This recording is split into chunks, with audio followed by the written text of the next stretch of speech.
Well, we'll find out what maps we're going to be playing on in this best of 3 with the map veto phase. And, well, it's not going to be Border, as it's been banned out. Wait a minute. Wasn't that the map that... Huh.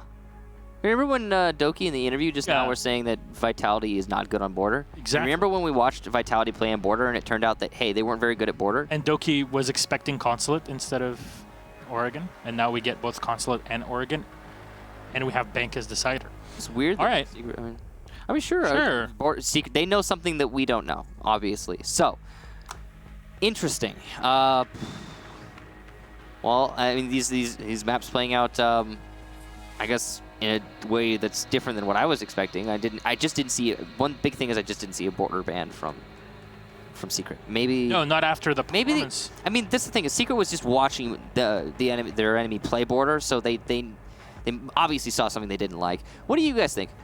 Who's gonna win this match? Wow. Okay. That changes everything. I think, given the pedigree of both teams, that this pretty much tie is a very fair outcome. Oh, yeah. I would have given it a 50-50. You look at Vitality's performance throughout Challenger League and in the previous match against M&M, the fact that Secret lost against M&M in Prem, granted it was with a sub, is kind of a telltale sign. We'll see. So far, not everybody has been able to hold on to their position in Pro League at the end of the season. We'll see if Secret can do so. Many fans for both of these teams on either side. A ton of respect between both of them, of course, and also a ton of pedigree and history going all the way back to year 1. These are still some of the old guard. So I mean, there's a lot of the old guard on so much actually, if you really think about it, on both of these teams. Kind of weird. So, Capitao, Nomad, and Clash. Okay, this is looking a lot like last match. I mean, these bans aren't surprising in the least. Capitao is such a powerful operator these days. Nomad has always been a powerful operator, and Clash and Echo. I mean, Vitality are banning the same ops. We haven't seen a single map today where Clash and Echo have. They're getting banned every map, every single map, over 2 matches. Yeah, Capitao was banned in 2 of the 3. I believe all of them. 3 maps. All 3 maps. Wait, no. The first one. No, the first one he wasn't. Yeah. So 3 of the 4. So far, Vitality kind of going through the motion of banning the Capitao and the Echo. Echo not the biggest of ops on this map, but we've seen the amount of power that people like Shate, for example, are able to bring with the Echo. He's done so much work, especially if you're playing on the top console chamber, from the hallway, from that bathroom as well. It's just excellent to have. Oh, you don't have access to that anymore. Though, 2 hard breach is being brought by Team Secret, and that's the thing I think to highlight here, is that there's a lot of that available. The Buck, the Thatcher, everything just pretty standard for Team Secret. They don't really need to change anything for this. This works for top floor, it works for the bottom one. It's completely fine. And Vitality are going for standard as well.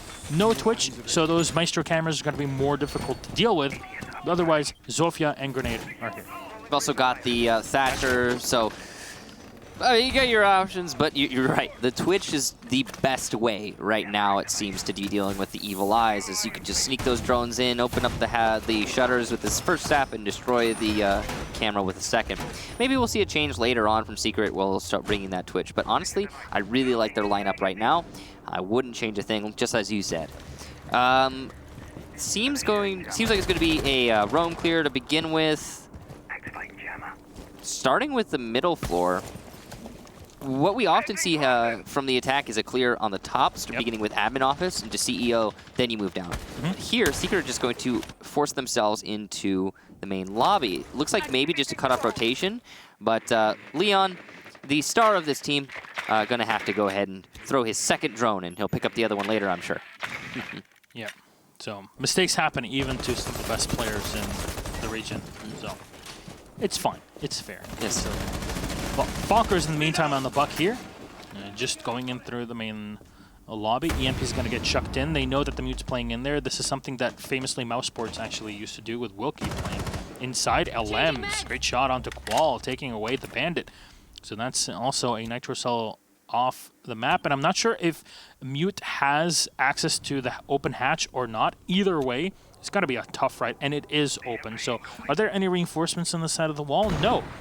Okay, so this is pretty ballsy of the Mute to just stay in there, but there's nothing that he can really do except for trying to delay by existing in this position. Shotgun very clearly in front, but Spark will find the kill on the Lems, and Bibu is still holding on. He's just going to sit in that corner, and it doesn't seem like Secret are keen on clearing him out. Someone needs to drone that bathroom, but no one's doing it. The EMPs earlier, I believe, cleared out the Mute Jammers, so it should be doable.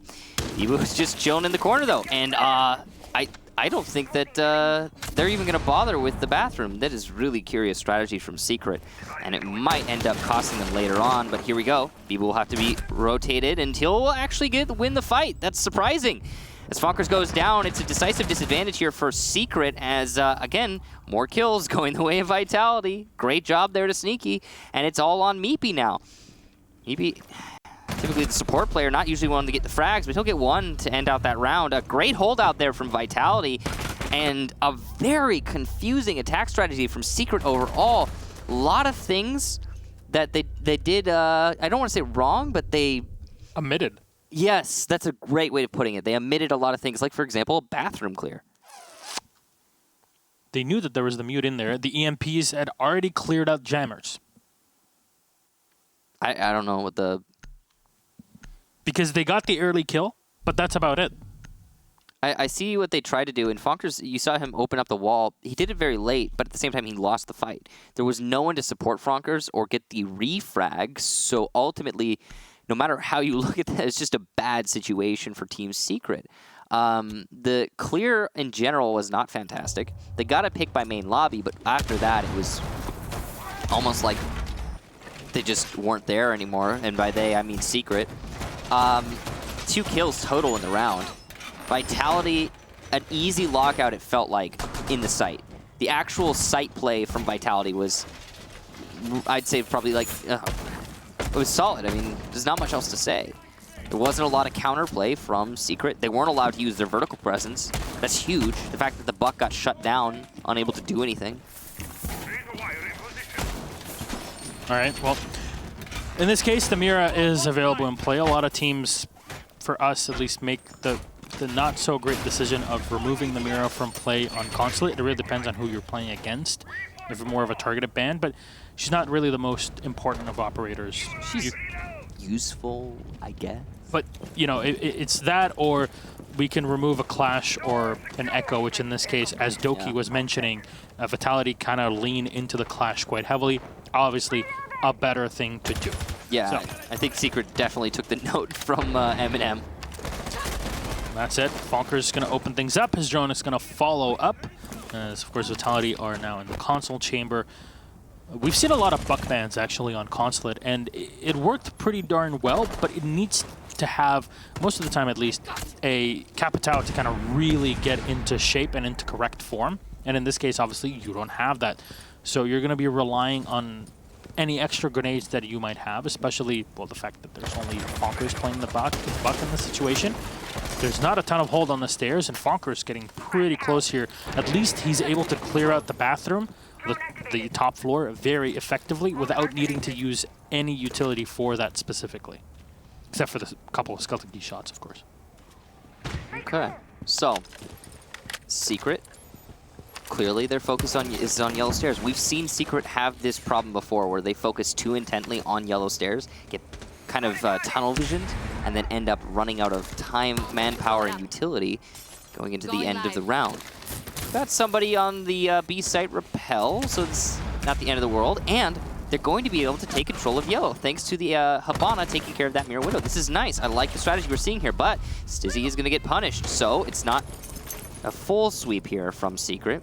There is a refrag in play here from Leon, player on that B repel. He's been doing a lot of work from this position. Actually, that might be Connector. Can't quite tell from his position, but either way, able to get that kill. It is, in fact, B windows. We got Fonkers on Connector, and he's going to be able to cut off that rotation between site quite effectively from that position. Yellow Stairs can control here for Secret, and they have what they need to hit the site, but they're cautious of the roamers. Well, trying to hit it from the back, but it's not working out in this case. And the castle still in position to rotate late on, and it is getting pretty darn late. There's 40 seconds left, and the Bandit as well is at the bottom of the stairs to support. Leon will have to come off of his plant as he takes so much damage from even a Maestro camera in the back.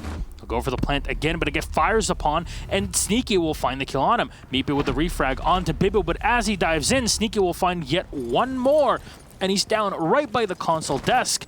Fonkers holding a rotation, but LM's finally able to find the kill on Sneaky. 2v2 and a 2v1. The Maestro of Qual on the floor. He hears one repelling out the back. The Buck is dead, but LM's will save the day. The IQ comes in with information from her teammates. Is able to find it, but that got a bit too close for comfort. Secret able to kind of claw this away from Vitality. Absolutely monstrous round there from Alems specifically. Got to give him props for that win. He got himself onto yellow stairs against all odds, and then from that position, he managed to do quite a lot of work for his team. So, it's a singular effort, I'd say, in the hands of that IQ from Alems. And Team Secret in this match fully. Though, I have to say, Vitality brought that very close. It was looking pretty dangerous for a while there on the side of Team Secret, and the fact that they managed to win it, definitely a... I'd say surprised, to be honest, with the way that round was looking up. Wow, okay, speaking of, we're going to be going to the offsite. Here's the thing. See, remember when we were casting like Game 13 of Season 8? And we were starting to see this site played. We saw it so many times in that evening. We saw Secret defending it so well, it actually blew our minds. That's true. Yeah, I mean, Secret's had some really good rounds here. I think even G2's had some good rounds here. There's teams that can really make this site work. Plus, and this is important, Mira is not banned, and Mira on this site especially is very important. So this is definitely not a it's not the end. It's not a bad idea. No, it's just curious. And it's a different one. It's the sort of thing that we're gonna learn from. Yeah, it's still being tested as like. Okay, sure, it's worked for a lot of players. There's a lot of different strategies of playing it. But a lot of times that we've seen this play, we haven't had Pulse in it because he's been banned so much. So with the Clash ban, it allows the Pulse to be played, and Vitality will use that to their advantage, hopefully by putting the Pulse downstairs by the servers. So, 2 lifelines right off the bat used by Leon there. I'm guessing he was trying to burn ADSs so that the nade from Fonkers can land inside of Cafeteria, and it can indeed do that now. The mirror window in that position is going to be very important. No one's playing it. Why? Because, well, there's no ADS. But there wasn't an ADS in the first place, but the intention was kind of given away by the lifelines. I heard one shot of the ADS going off. So it's probably somewhere else, I imagine. Yeah, I'm not sure which one it was, but that was, I think, a grenade or something. Oh, he's ready. He's going to throw out the C4, and it will connect. Wow, beautiful. Fonkers taken away. If he even had a grenade left, well, that's no longer available. And Leon had already used most of his utility gear. Saw before, at least, the stuns to burn anything away. Wow. Buck eliminated for free, basically. That is a beautiful counterpunch there from Brid, and the fact that now the grenades are no longer available on that printer window means that the player on defense who was playing mirror window is going to be able to come back and will be able to hold admin office. So everything's kind of falling apart in terms of the take here from Team Secret because that Buck was not able to use his utility. Now Leon is trying to come from behind, and he actually might have found a window here. He was actually get the kill onto Sneaky. Kind of surprising he got away with that, able to just push in.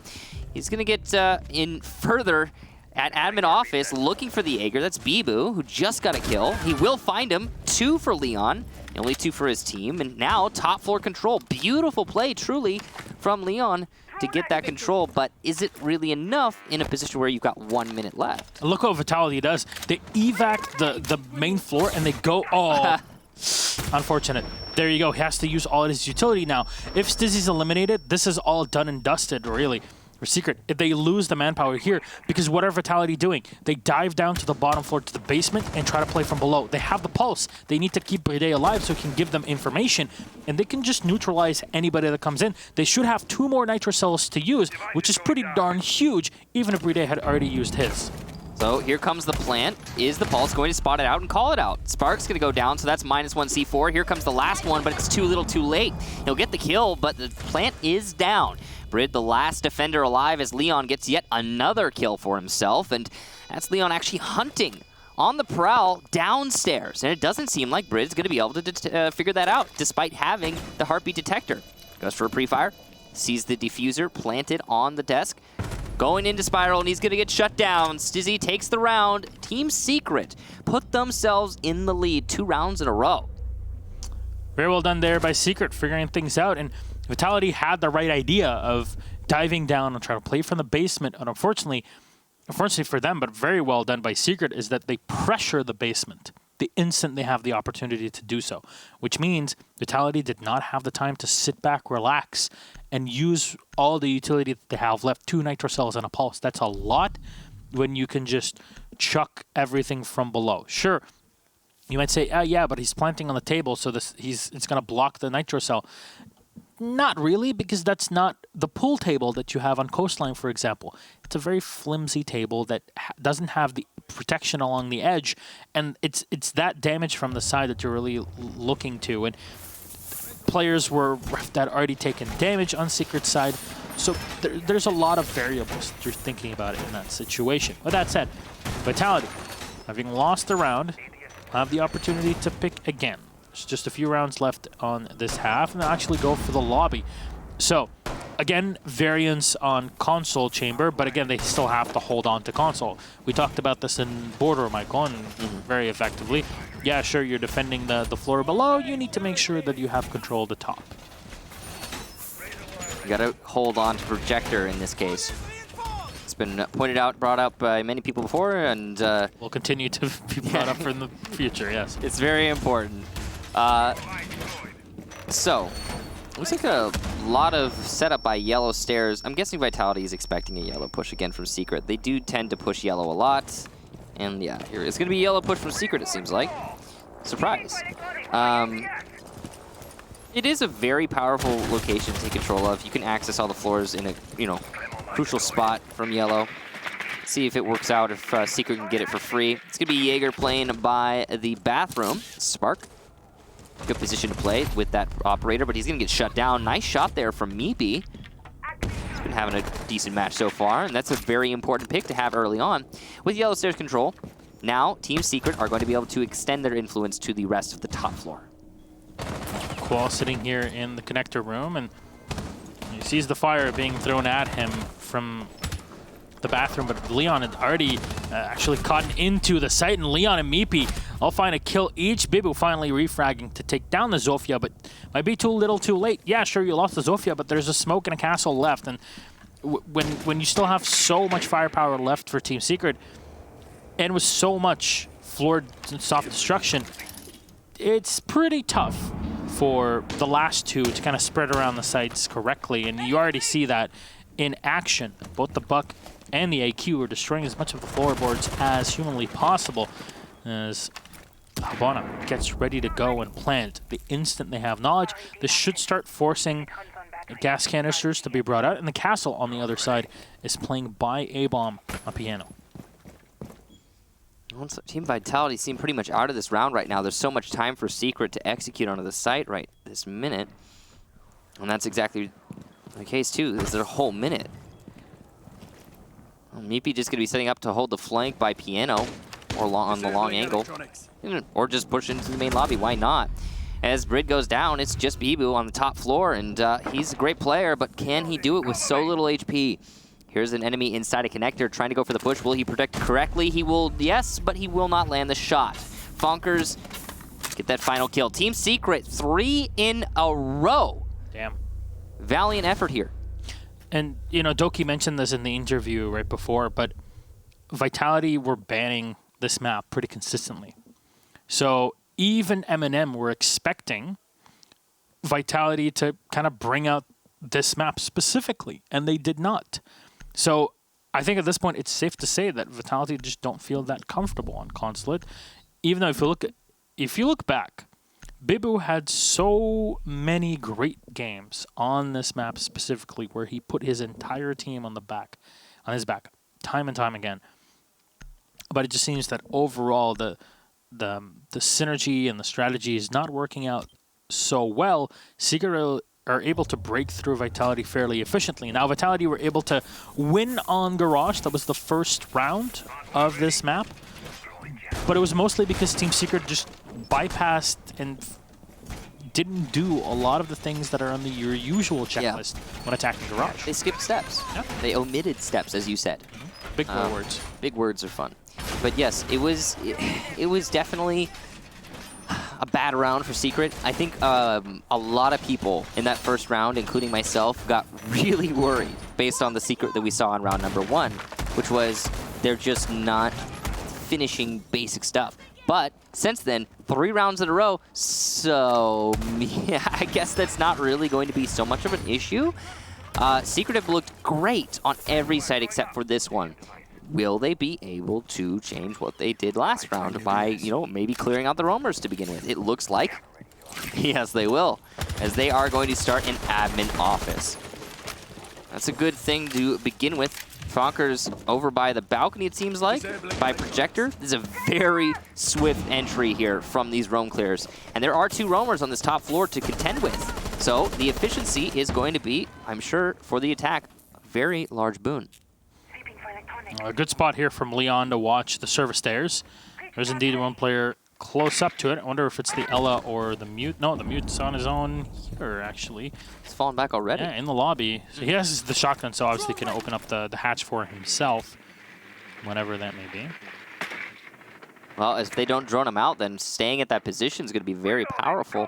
Sneaky could get some kills on the flank if he's cautious enough. And that's actually, I think, mostly going to come down to Secret, though. Spark, speaking of kills, gets the first one here by Yellow Stairs. He'll fall back down to Piano. It's a good job there from the Jaeger to establish a man advantage.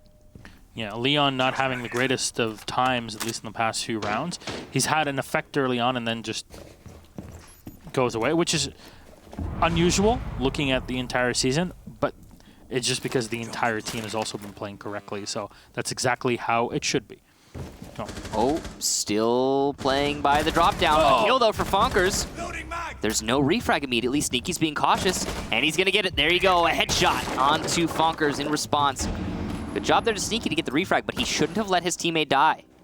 Yeah, kind of baiting your teammate in that position. It was not done on purpose, of course, as you can tell, but it was just poor reading. You didn't really hear the drop from the hatch.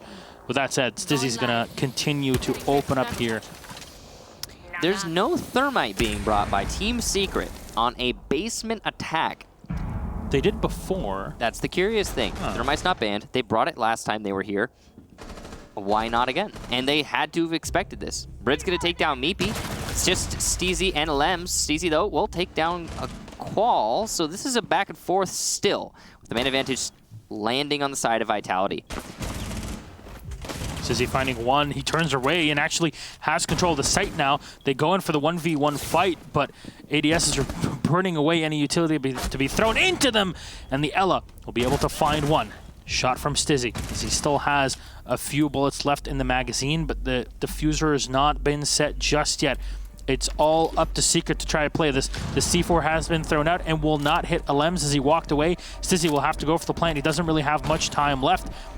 Have to go through it. They know that he's right around the corner, and there you go. Sneaky will find the kill on Stizzy and end it all right then and there. Vitality grabbing a second round. So far, Garage being the only site that they can really put or could get any hold of.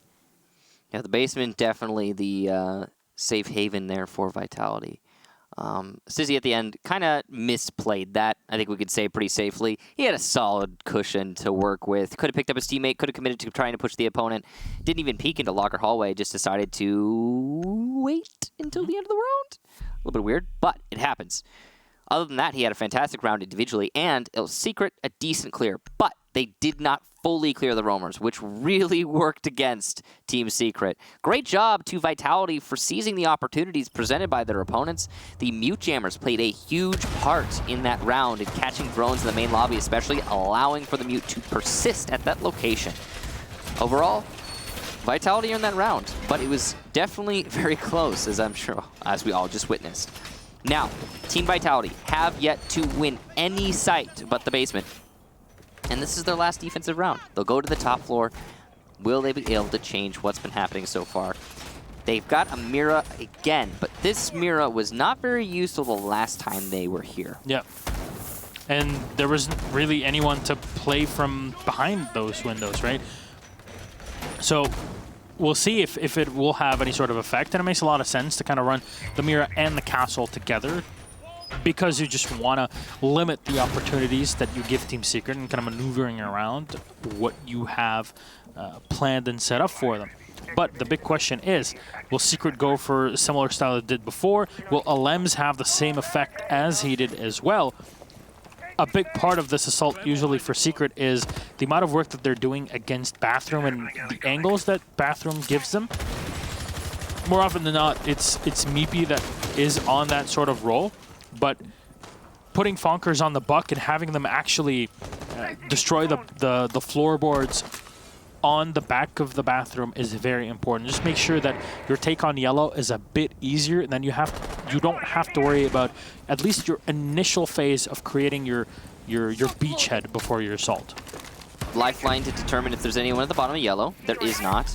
And C4 ready and waiting. Leon goes down. Beautiful job there from Rid, and he's gonna go ahead and fall back now.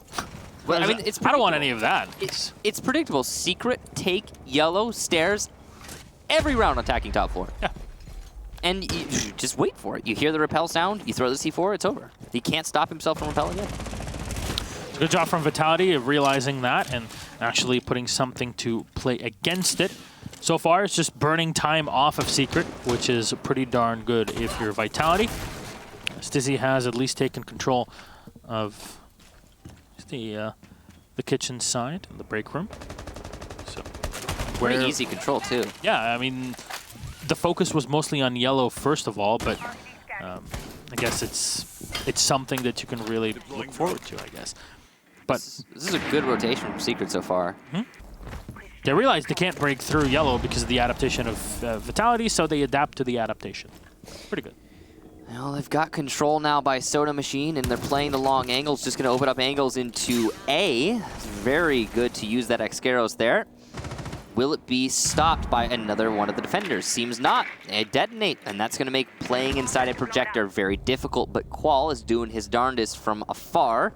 On Spiral, going to get the first pick of this engagement. The second for Brid. Alem's able to get a kill onto Sneaky, who's playing at the bottom of Visa stairs. And here we go. Secret show a little bit of life, but in a 2 versus 4, is it enough, or is it too late? And Qual is still stuck behind that castle barricade at the same time. Push in from Vitality, actually, but the Meepy is going to be taken away by Bibu. Shotgun in hand. Bride is getting pretty close to it and actually finds it with the ITA.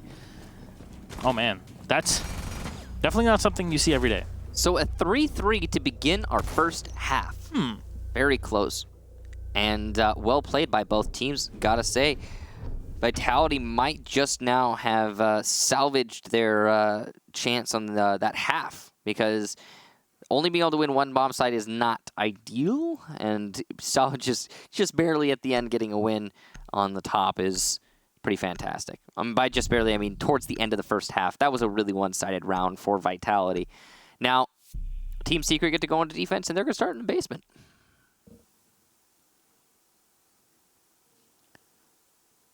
Similar setup. The Clyde is obviously the big change in here, and the switch over to the Maestro. Makes a lot of sense. The Valkyrie or Maestro, I mean, both operators are great here, but if you want to bring the Clyde, you kind of have to let the Valkyrie go. I would say if you're going to bring, I think that 6 pick's really good for a number of different reasons. First of all, because it might force an IQ 6 pick from Vitality. Second of all, it really does make the Vitality think that they've got to deal with cameras outside. They will spend extra seconds looking for those. Third, you're waiting to see if there's a Twitch on the board. If there's not a Twitch, then yeah, you want to bring a Maestro. I don't think it fooled Vitality that much, or maybe Vitality weren't even planning on it, but there's no IQ. Yeah. So I don't know if it even like occurred to Vitality. Maybe it's really beside the point. I think it's just trying Secret. I'm trying to say that Team Secret was trying to be secretive with their operator selection, but I don't want it to be what it is. I just want to say that and let it be that. So be it then. Yeah. Secret are doing well with the overall setup here on the site. They don't have a bandit, but they've brought a Kaid, which is definitely a reasonable, I would say, replacement. Especially on this site, you can play from like pillar and back of white, safe and bandit trick without a bandit using a Kaid trick, I guess. Yeah, that's very true. It just, with the fact that there's a thermite on the board, you kind of have to have some sort of timing to throw it with the distance. So you have to be really careful. And plus the Thatcher. That's also very true. Yeah. And plus the fact that you're not covering all 3 of those. I think the only reason you're really bringing it in this case is to force the utility. Well, they already used one of the Artilas on one of the hatches. Yeah, that's true. I guess if you want to hold a particular hatch. Well, Vitality are going to be clearing out roamers, but hey, you know, starting with 2 minutes left in the round is better than starting with 1 minute left in the round, I guess. And they are already establishing that there aren't any roamers on the top floor, so good. Sparkle on the outside. Vitality kind of taking their time here in this assault. It's a minute 40 left, and they're just now clearing out the top floor. And again, there's nobody there. So continue to drone down. They're spotting the players moving away. The mutant's there. So denying information is very much the big part of the defense here for Team Secret. I can already hear like the comms of Team Secret. Guys, we know they're going to be slow on the uptake. Just play passive, play passive. Vitality have been so slow on their attacks, and Leon is going to punish them even more with a run out there. I love the aggression here from Leon. He might even get away with a second if he lands his shots. He's definitely going to put some damage on the book. And oh, what a double kill there from Leon. Beautiful play. And he's still got some HP. He might even get a third if Sneaky gives away his angle. This is definitely looking like a potential win, but nope. Leon's going to fall back. I think he went through the drop down. He's still there. No, he's still holding there. He's by the flag. Oh my god. Okay, I didn't see him on my screen. He's right by the EU flag, of course. But still playing on... Have to do it. Yes, there you go. Okay, so he stuns. He knows the mirror's there, but he doesn't know where. He might think that he's right behind that oval window. Oh, there we go. Now he gets the information off of the drone. The second stun to come in. There's so little time. Leon is just basically saved the entire round for Secret. Not only did he get 2 kills, but he also just wasted so much time. Minute 20. They didn't even open up the no, they actually, okay, I'll give you that. Vitality are able to open up the entry into garage, but now this forces Vitality to walk through the smoke. There's not a huge hole to go through. They need to go plant. Sneaky is holding the opposite angle here from the entrance, but Nitro Cells can be thrown away whenever you'd like. Sneaky for 1, Nitro Cell out, but will not connect, actually. The Maestro trying to do damage, but will be destroyed. Oh, no. The Evil Eye, Sneaky with 1. The spray into the side. No! They're actually going to do it. Vitality have it down. The Thermite's down on the floor. Finally cleared by Stizzy.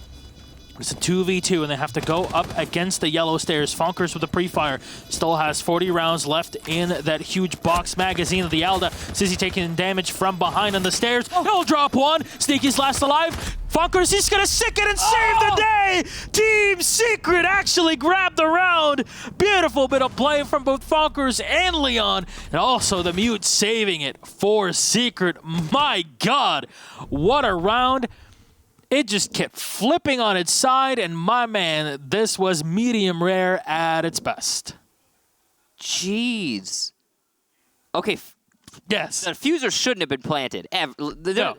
Leon shouldn't have survived. Leon should have gotten punished for the run out. He shouldn't have been able to waste a minute 20. He shouldn't have been able to get 2 kills. The diffuser should never have been planted. There should have been denial from the Maestro and the smoke.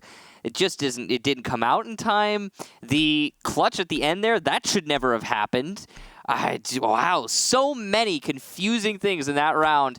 And it just, you know, it was wonderful to watch. Yeah. A 4-3 split. Secret managed to win their first defense. And it's clear what their strategy is. Play as passive as possible. That was...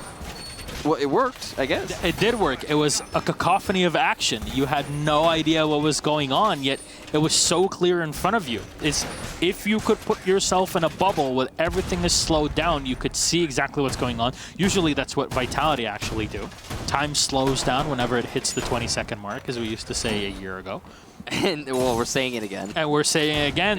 Can you believe that hasn't changed? The more things change, the more they stays the same. Mike. Yeah, it just seems that way, doesn't it? It feels very like cyclical. It feels like they were working out of it, and then now we're seeing them again, and Vitality are right back in that place again. Fonkers off the start, but he's going to get spotted. I'll trade almost equal amount of health here between him and Bibu. Leon on the run out. He'll dive on down. It's a double run out with the defense here. You don't usually see that. I like how they're trying to take the initiative. They realize that if they can put Vitality on the back foot, it really will. And I think they've done that now. I mean, yeah, they're actually getting Vitality to be extremely afraid of every move they make. And look at last round, that dive out from Leon, that won it pretty much. I mean, if you're not going to be roaming downstairs as a defender on this site, it is the most shallow site. I mean, even with tellers, you can have more depth to it as a defense. And when you're talking about playing against Vitality, you want to play on the least shallow site, the one with the most depth, because you want them to have to clear out more stuff. So a run out or two here and there to put Vitality in a place where they need to clear every angle. I mean, even though they already do that, yeah, it could be good. Slow them down ever so slightly. Sneaky still up top here, so he's got all his utility on the Zofia. Just setting up his Claymore in case there's a run out. Spark on the outside by the main balcony. Vitality just trying to get as much done as possible. The Habana will start opening up the side of the wall to look into projector room. The Buck has also opened up a whole holes at the top of those 4-meter high walls, so grenades can be thrown in. It's already forcing smokes, but Fonkers will find one.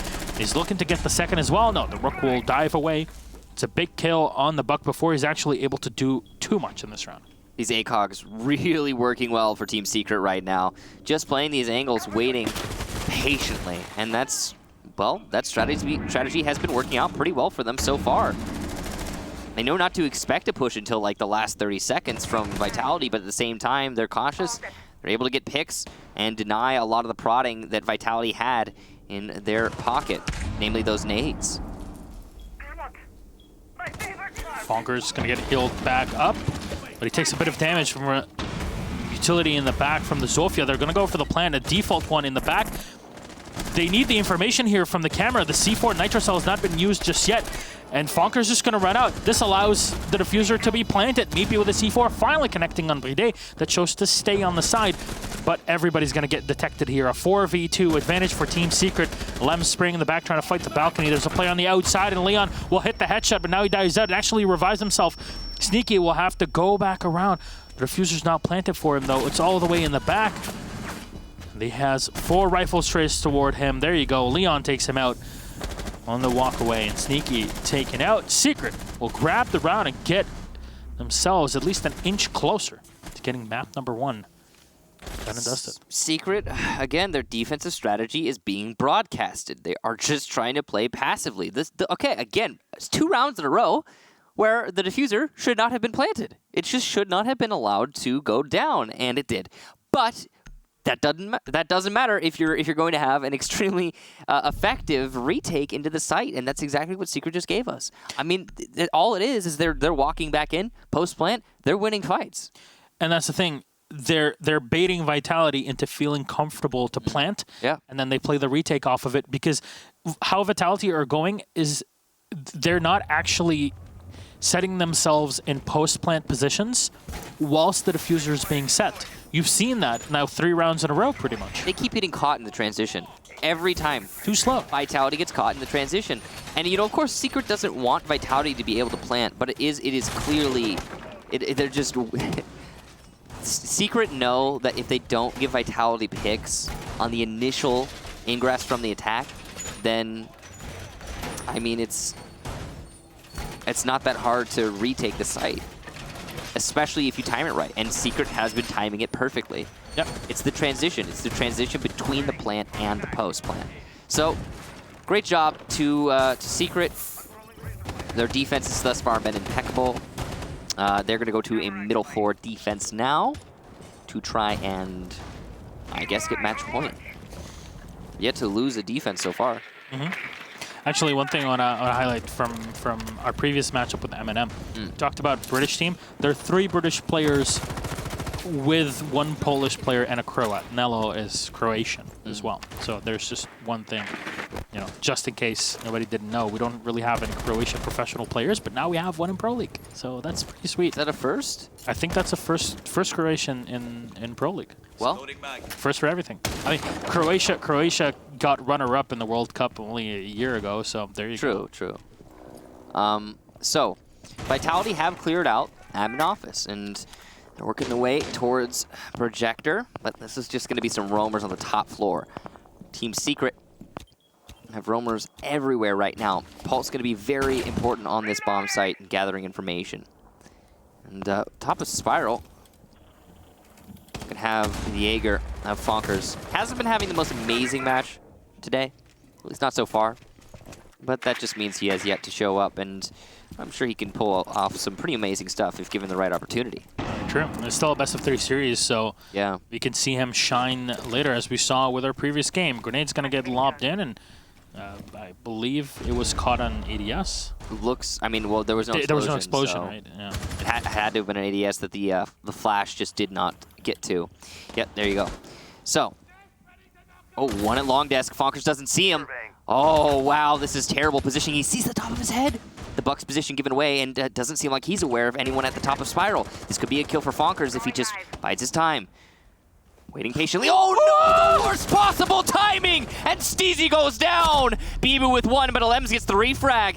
That's about as bad as it gets. Fonkers retakes the position, but it's too late. He's lost the advantage, and he'll have to fall down, forcing the entire roam of Secret off of the top floor. A terrible mistake made by Fonkers. Oh no. That was not great, to say the least. It's, I don't know if he actually did see the top of the head or just he had to. It was so close to the top of the desk. Just overall not great that he dove away. Must have been the wind. From Yellow Stairs, Brid is going to put some damage onto his opponent. Meepy trying in the basement to delay the attack as much as possible. And they've done a decent job. By they, I mean Team Secret. Vitality only have 15 seconds left. They're pushing into sight, though, and they're very good at this last-second rush. Oh, that's the diffuser down. Someone's going to need to pick it up. Inside a bathroom, it's going to be Alems, and he's doing his best to not allow that. From Yellow, it's Leon. He gets 1. It's all up to Sneaky. He can't get 2. A beautiful recovery from Alems. And Secret take the round. That's 3 defenses in a row. Wonderfully done by Team Secret. They're just able to burn time off of Vitality, which is pretty much a 101 of how you defeat Vitality. You okay, Michael? Man, Vitality are being read. Yeah. They're being read very well, and Secret are, oh man, they are reaping the rewards hardcore. There's not much else to say. Vitality are the same, they attack the same way they've always attacked. They are so good. Vitality are so good in the explosive take in the last 20 seconds. They excel at that, but it's predictable. And it didn't help that I think it was Zofia just went in to go and plant, and then there was the perfect rotation to find the kill. I guess that was Leon Jaeger, that made it. And I think it was Jaeger. I believe it was Jaeger. By Z? Yes. Yes, then yeah, it was a Jaeger. He went from bottom of Spiral. But yes, that was pretty huge there. It killed the momentum. That was wrong, wasn't it? Because we had a diffuse. We did have one. We had 2 diffuses technically. Yeah. So there was one on console chamber and in projector, and there was one down in garage. Yeah. So never mind that. Speaking of garage, we're back there. We're back in garage, and we're on match point now. Team Secret. I mean, yeah, Consulate was a good idea. It was a good plan right there from Team Secret. Again, map 2 is Oregon, map 3 is Bank. I wouldn't be surprised if we do go to map 3, that's for sure. Yeah, I mean, I wouldn't be surprised. Yeah, look at that. There was 7-2 that Vitality just handed M&M on Oregon. Yes. It is definitely one of Vitality's best maps, and the reason being is that, remember we were talking about how Vitality tend to do better on shallow sites? I mean, Oregon. The points of contact on Oregon are, I mean, it's so, clearing out the roamers is not a difficult thing to do often on that map. It depends, of course, but when it was Vitality versus M&M, it certainly wasn't. Vitality were doing very well at clearing out those roamers on that map, and from there it was, well, not a lot to deal with before you get to the site. What happened there? I think there was a rappel by window, by the piano window. Piano window, you think? Yeah, that's the usual spot. It's Habana, Also, it was lobby. Habana gone, so... Oh, usually lobby for Habana, yeah. I don't know if you... I mean, there's no way they're pushing lobby when they haven't cleared bathroom, right? Whatever the case be, it was an early pick there for Leon. And he's been doing that a lot. Yep. It's been one of his matches. When Leon shows up, we've talked about this in the past, sometimes Leon's not always doing his best, but when Leon shows up, unstoppable. Yep. And I think he's having one of those matches right now. He was in the past year, that growing talent. Yeah. And he's in EU. He's statistically the best player, I think, in this match, based on stats. So he's been having over this last season, he's been having a pretty good one. So, yeah, showing that here, I think, today. Vitality opening up the side. Oh, they had the information from the drone. Very well done to eliminate Leon. But at what cost? A minute 10 left, and still no destruction to be found on the floorboards. Finally, Vitality are taking control of the ground floor, but they have to dive all the way down.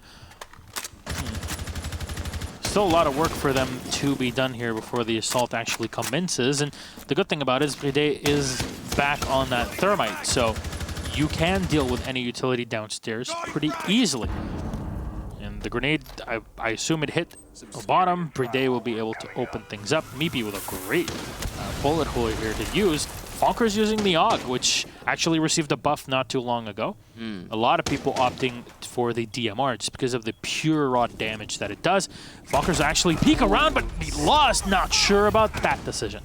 That was a predictable thing, and more importantly, he's a 3 armor, so he's going to clunk, clunk, clunk all up on that wall. And, well, 20 seconds left, but a man advantage this time for Vitality. I feel like this is not the first time they've been in this position, but still, it's winnable. From above, Bibu doing some serious work. Alem's taking care of. That's C4 not there for the Mute. Great angle, like you said, from Meepy, and he's going to take down Bibu.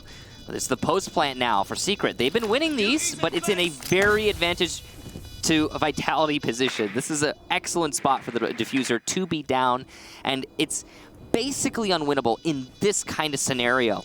All of Vitality are nice and healthy. Team Secret, on the other hand, little HP on Steezy, and that's not a great gun to be challenging at long angles at SMG-11. He's going to go down. Will be a second here for Sneaky. Should be pretty easy, but Meepy lands the shot. He gets the Claymore as well, but he doesn't have time to get back to the diffuser. He's going to get another onto Spark, but he'll be shut down by Brid.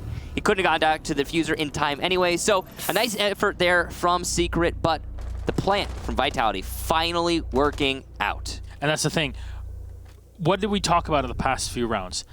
Vitality have been able to plant because Secret are kind of allowing them to then collapse and retake, but it's all done in the moments of confusion where Vitality are trying to get in better post-plant positions. However, you allow Vitality to directly sit in those better positions, and that's when you're going to have a hard time, and that's exactly what happened.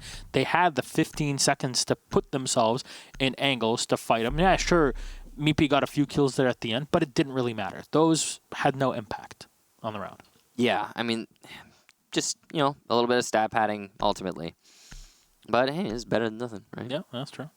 Okay, we're going top floor now. After the first successful attack from Vitality, gotta say, I love Vitality's focus on the garage. They just decided, you know what? Hey, we're gonna hit garage. We're just gonna straight hit garage. Another huge thing is that Bibu, his middle floor play was impeccable. He managed to not only take care of the roamer inside a bathroom, but then follow that up with a frag from above using the Buck skeleton key.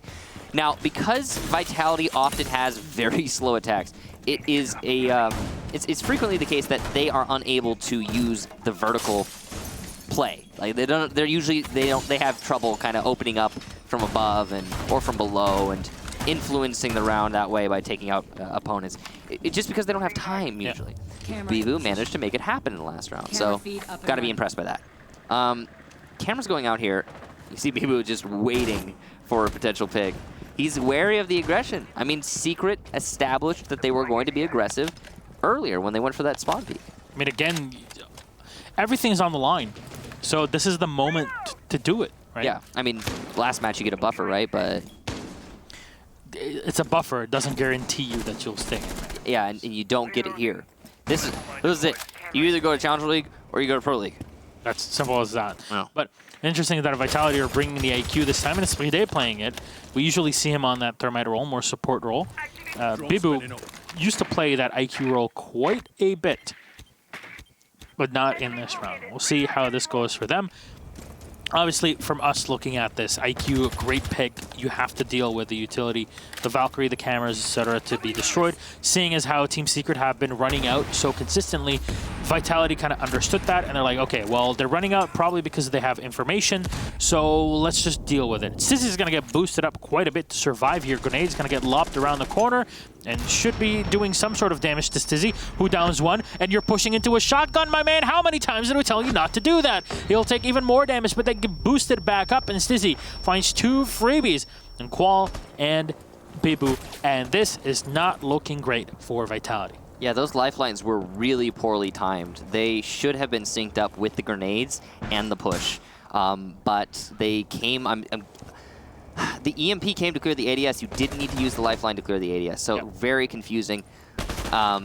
Poor coordination on the side of Vitality. Again, they're going for the very predictable yellow stairs take, but here's the thing. Secret are actually staunchly holding the yellow stairs. That's something we didn't see a lot of from Vitality. Vitality, you know, they had a moment where they see 4 yellow stairs, got that pick, but I mean, Stizzy's having a round and a half. That's his 3rd kill right there, ladies and gentlemen. He's going for the 4th, and he's going to get it. A 4K for Stizzy. Got to be the easiest he's ever gotten, but a beautiful play from him. Can he get the ace?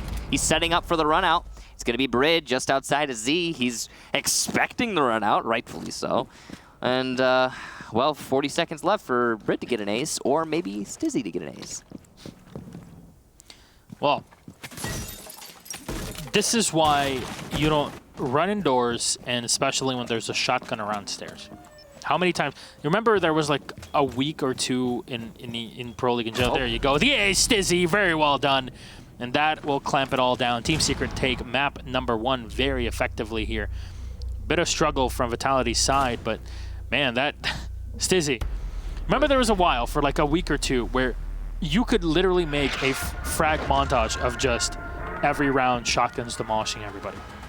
Are we talking about the Sniper 90 days? No. With the 870 here. Yeah. There was a week, and I know it was specifically Hungry demolished G2 with that quite a few times. So, with that said, that was game number 1. That was map number 1 in this matchup. We still have 2 more to go. Potentially, Oregon is map 2. We won't have a break in between, so just to let you know, usually we do 1 map, then the other, and then if we go to map 3, we take a 5-minute break and then go into that. So that's the rule set, basically, that we go with. How will Oregon turn out? Because, as you mentioned quite a few times, Michael, Secret were reading Vitality very, very well. Yes. Is that going to continue with Oregon, seeing as how Vitality performed not but 1-ish to 2 hours ago on the very same map against M&M? I think what we were seeing from M&M on Oregon was a clear read. This is wrong, by the way. It was a clear read into the way that Vitality plays on that map. But M&M knew what Vitality was going to be doing on Oregon. And I feel like Secret is going to know as well. It's not exactly a surprise. They even got to watch the way M&M handled it.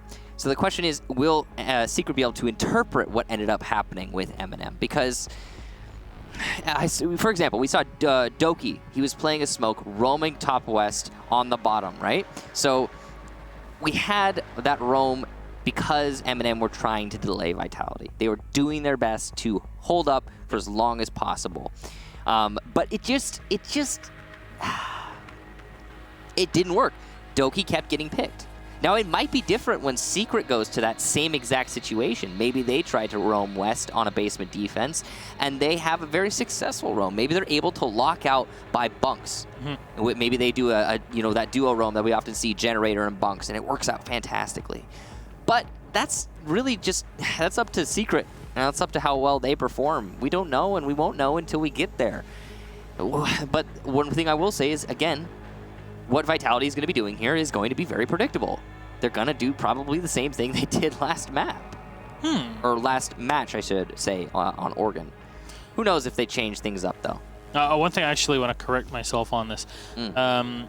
In the previous series between M&M and Vitality, Capitao was banned twice. On map 1, Thatcher and Thermite were the attacking operators. Yes. So, not the Capitao. But well, I think we corrected that earlier, didn't we? Did, but I will reiterate it because we're going to probably talk about it when we get to Oregon. And it's very, very possible that we see that Capitao ban come out again. True. From Vitality. Same as the Echo. I don't see any way for Vitality to change those operator bans. Neither is the case for Team Secret. One thing though, Team Secret might opt out of the clash to remove the Mira if they're really uncomfortable in playing against it. But yeah, Stizzy's just there demolishing everybody. You know, one thing I like is that you could see there after the third kill, before the fourth kill, you could see Stizzy was like, okay, off the angle, and then he saw the tracers and he's like, why? There's another one there, so he went back for the angle, and it's just, it was hilarious. But yeah, no, Oregon is going to be interesting. I definitely will say that going into this, it is Vitality's map to lose. I feel like they should have a slight advantage here, but I don't know. I don't know that that's really going to carry through, because the truth is again, Secret just 2 maps ago was watching Vitality play M&M on this map. They should have learned what's going on. And again, this is the match that is your make or break. So Helby's here, he's watching, he's giving information. Helby, of course, being Secret's coach for people that don't know. Yes, a very knowledgeable, kind of an OG of the scene. Yeah. He's been around for a long time. He knows what he's talking about. And I expect him to be a huge boon for his team. Yeah, and giving all of that information back to the team, allowing Meepy to kind of coordinate his excellent teammates as well to make sure that they're able to adapt to what Vitality are doing. Flanks against Vitality are not always that effective unless you've already brought them down to an equal amount of players where they won't have enough of them to hold their flanks later on. And we saw it was one very specific round between M&M and Vitality when we got the flank from Saves, I believe, and just... It was Saves, but there were all 5 Vitality players alive. And that was what was crazy about it. Because the flank watch, it was Spark on Thatcher, I think. And he came off of the flank watch inside a kitchen. He's like, I'm going to go into the main lobby with 20 seconds left. And then Saves just walks into kitchen, gets like 2 kills, and salvages the round. Yep. It's crazy. So yeah, I mean, yeah, no, you're right. But you usually don't see that with Vitality. Indeed. As he was saying, it's like it's uncommon for Vitality to make the kind of a slip up. They will hold the angle until the next round. Usually, yeah. Not that one round, though, which was weird. Which is very weird. Very weird. Actually, I remember talking about this a while ago. So, Fnatic come to London to boot camp, right? So, yeah, when they're boot camping, they are boot camping as we speak. But a while ago, they were in London and they were boot camping in the Fnatic house, and they were scrimming a lot of EU teams, and it's very good for them to get that sort of practice because it's a bit more difficult in Australia. And they were scrimming Vitality, and I remember talking to Aces, and he's like, it's so weird playing against Vitality because there's like 5 seconds left, and we're playing Oregon, and there's still somebody on the tower stairs when we were attacking Laundry, holding an angle, and you're like, what is going on? This is basically what you face against, even if it was the old Vitality. They still have not changed in that respect, and that's what makes them so strong. That's the thing with it, is that you're not expecting that at all. You want that freedom. They're not going to give you any of it. However, will that continue, or will Secret have figured out how to break through that whole style of Vitality brings to the table? We'll have to see. Attacker ban starting off for Vitality. Expecting the Capitao again, probably. Maybe a Nomad. Yeah. Yeah, I mean they banned Nomad last time they were here. It'll be a Maverick. Okay. I like that ban. Against a team like Secret, Secret has some pretty excellent Maverick plays. Leon's especially good on that role, but they have other players who can play Mavericks as well. Capitao being banned out by Team Secret, not a surprise. Also, the Mav ban is going to make it easier to do things like, if you really want to trick the drop down, you can do that. But the Thatcher hasn't been banned, so it's going to be unlikely. Clash. We have seen Clash banned for every single map today. This is map number 5. So that's pretty substantial. Capital. And again, as I said, same old. Are we going to see Echo and Clash for every single... Okay, Vitality always bans Echo. Yeah. They always ban Echo, and everyone always bans Clash against Vitality. That's what we've seen today. There's no surprise in that. Mm-hmm. Same exact defensive bans the whole day. All right. I don't think that's going to change for map number 3 if we get there. If we get there, and hopefully, I mean, the last match, well, the last map was not was definitely a close one. It was 7-4, so it wasn't a runaway victory for Secret, and they just were able to figure out Vitality and chain a few rounds that allowed them to win, especially on that defense that they had. Yeah, With that said, still, the M&M Vitality match, it screams that this is going to be map number 3. Yes, I agree. And Tower is going to be the first one for Vitality. Okay, then. I mean, they did this last time, too. I mean, they didn't do exactly like this. They went basement first. M&M won basement. And then Vitality went tower, and then they went kitchen.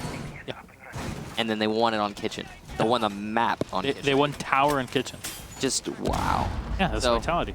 Vitality really likes Oregon offsites. This, I think part of what makes Vitality such an amazing Oregon team is how comfortable they are on every single bomb site. Yeah.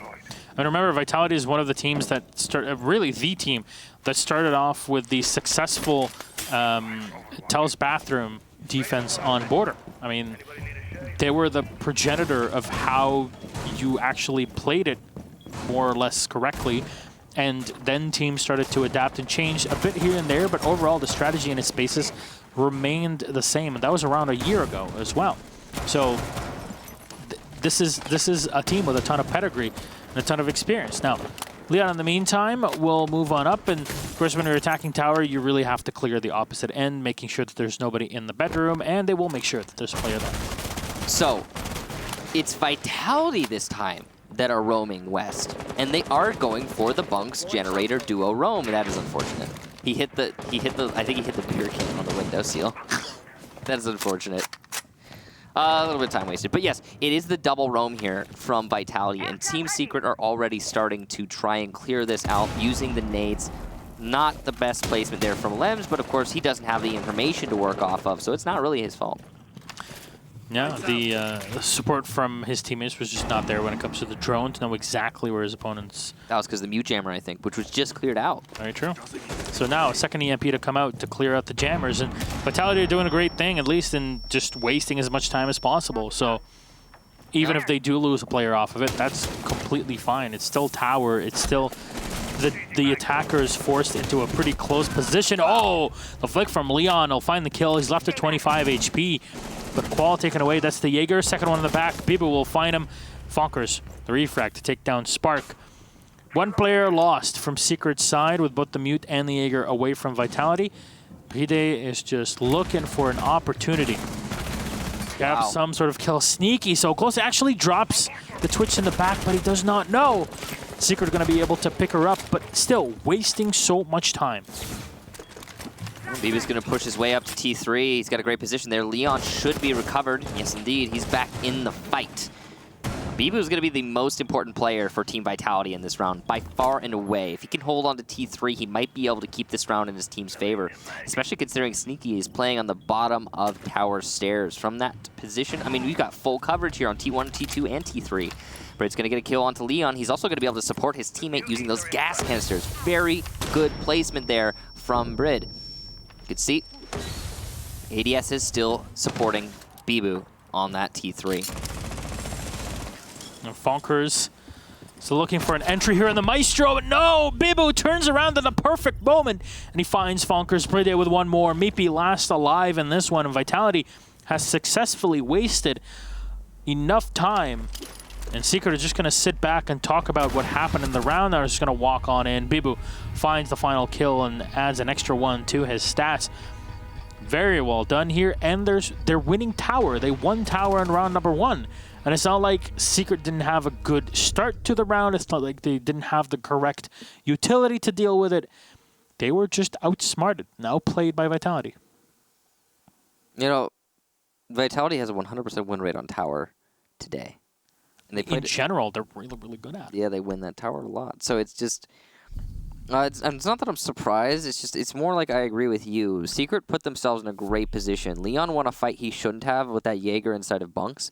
Following that, the player playing in Generator was picked off pretty easily by 51. And after those two picks came out on the west side of the top floor, you'd imagine that, okay, man advantage established. Let's clear in through Meeting Hall, hit the site. But instead, we saw Secret got really spread out. They decided to try and clear out everything all at once with limited manpower and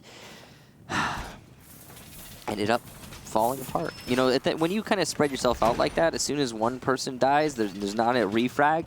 That advantage that you developed at the beginning of the round just starts to slip away. That's what happened for Team Secret. A lot of also hilarious mistakes made by Team Secret.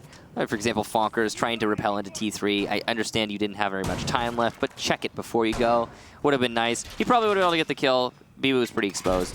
Unfortunate, it happens, but still, mistake made.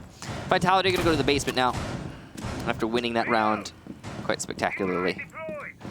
Okay, well, what did Vitality do?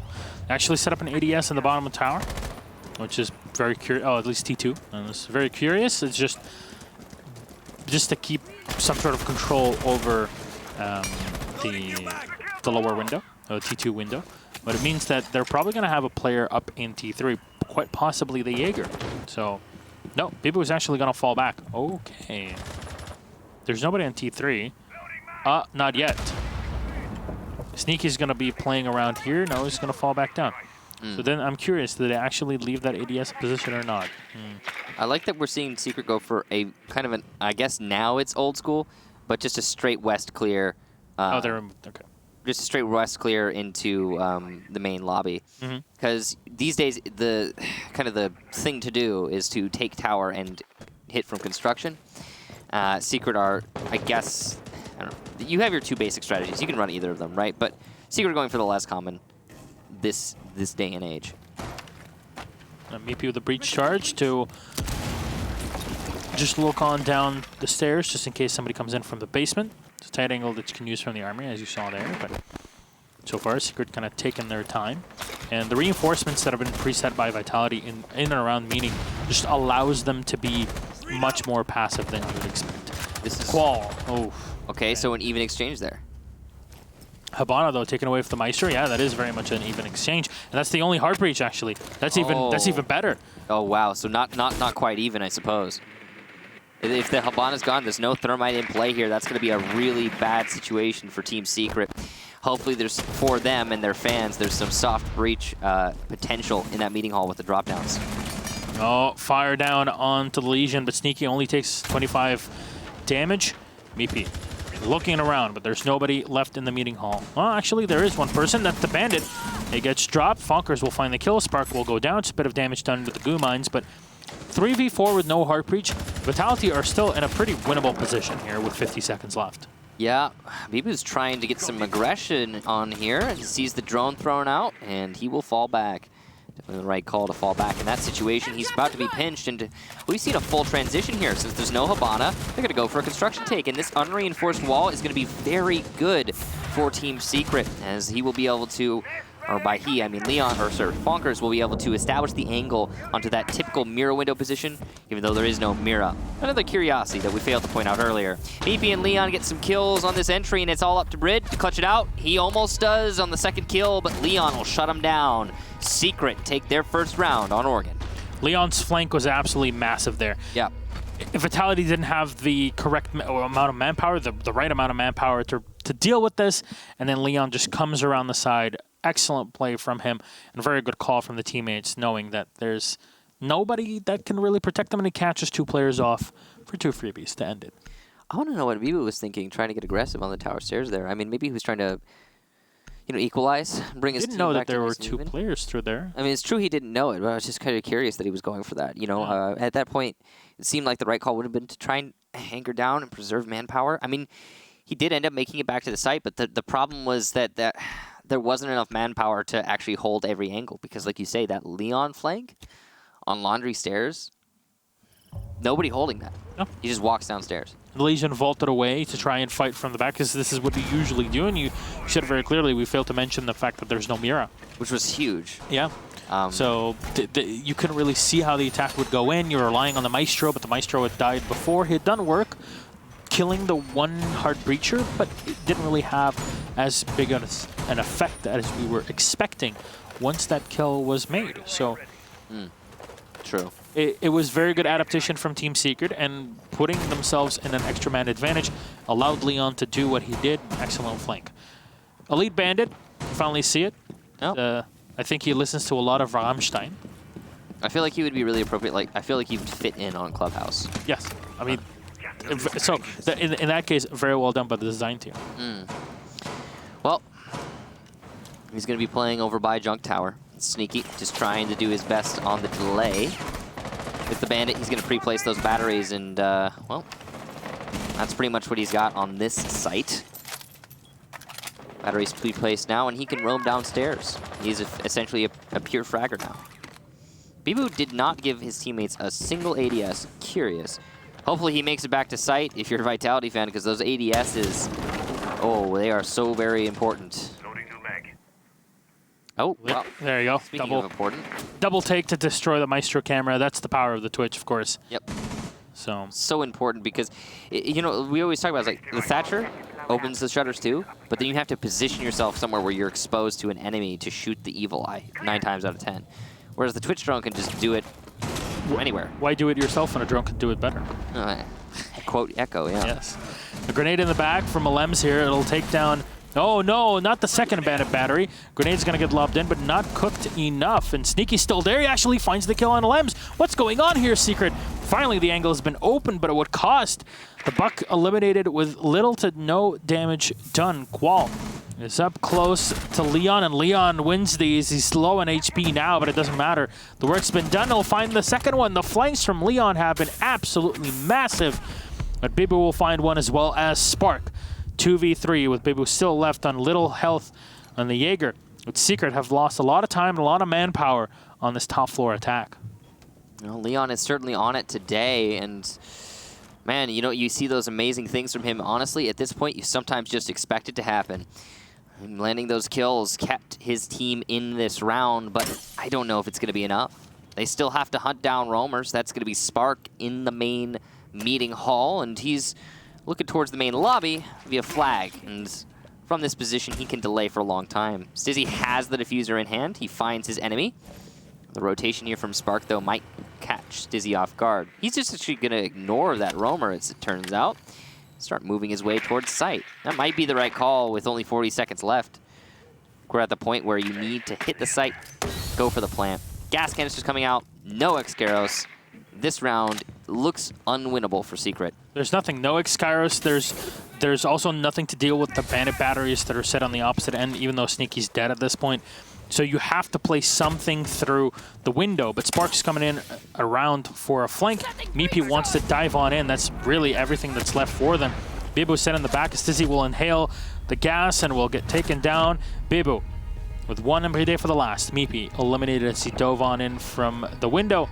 Vitality with a very handy round taken away. Yeah, I mean, Vitality earned that round. It mostly came down to their excellent roaming downstairs.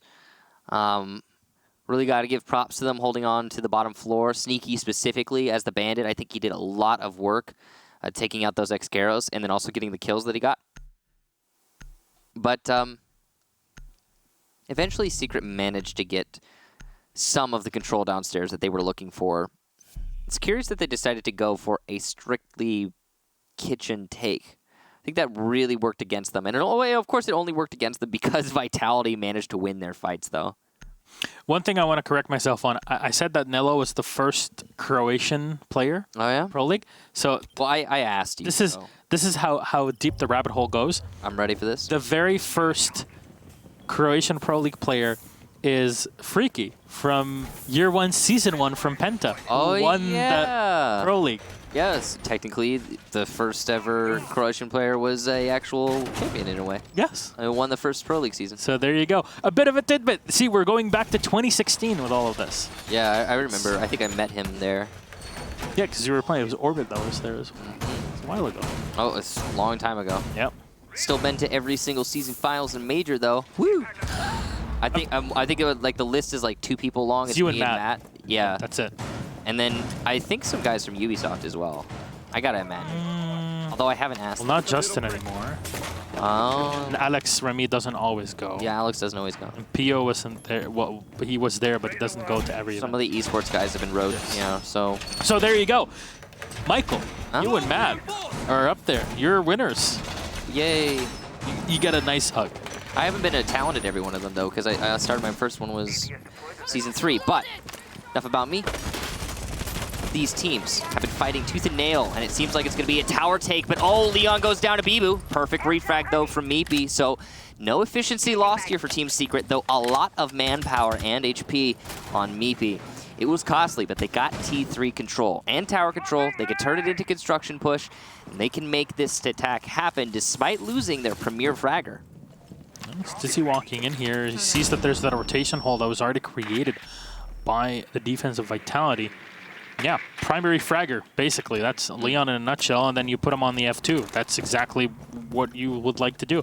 Now, Falker's running in with the ARX 200, something we haven't seen today. A lot of people have been gravitating towards the AK. Ammo. But, yeah, ammo. But the ARX damage-wise is absolutely... Like, it's ridiculous how fast it kills people. You're not expecting to kill people that fast when you're used to every other gun. But, again, the ammo, definitely a big deal here. So... Fonker's just setting up and putting pressure in the back of tower as you were talking about, the current, it's very much in vogue. Yes. To come in from a tower construction push. Lem's going to be pushing down the tower stairs, and he's not going to be punished for that. That's interesting. Usually a long angle played by the hallway, but not so here by Team Vitality. They're playing very passively.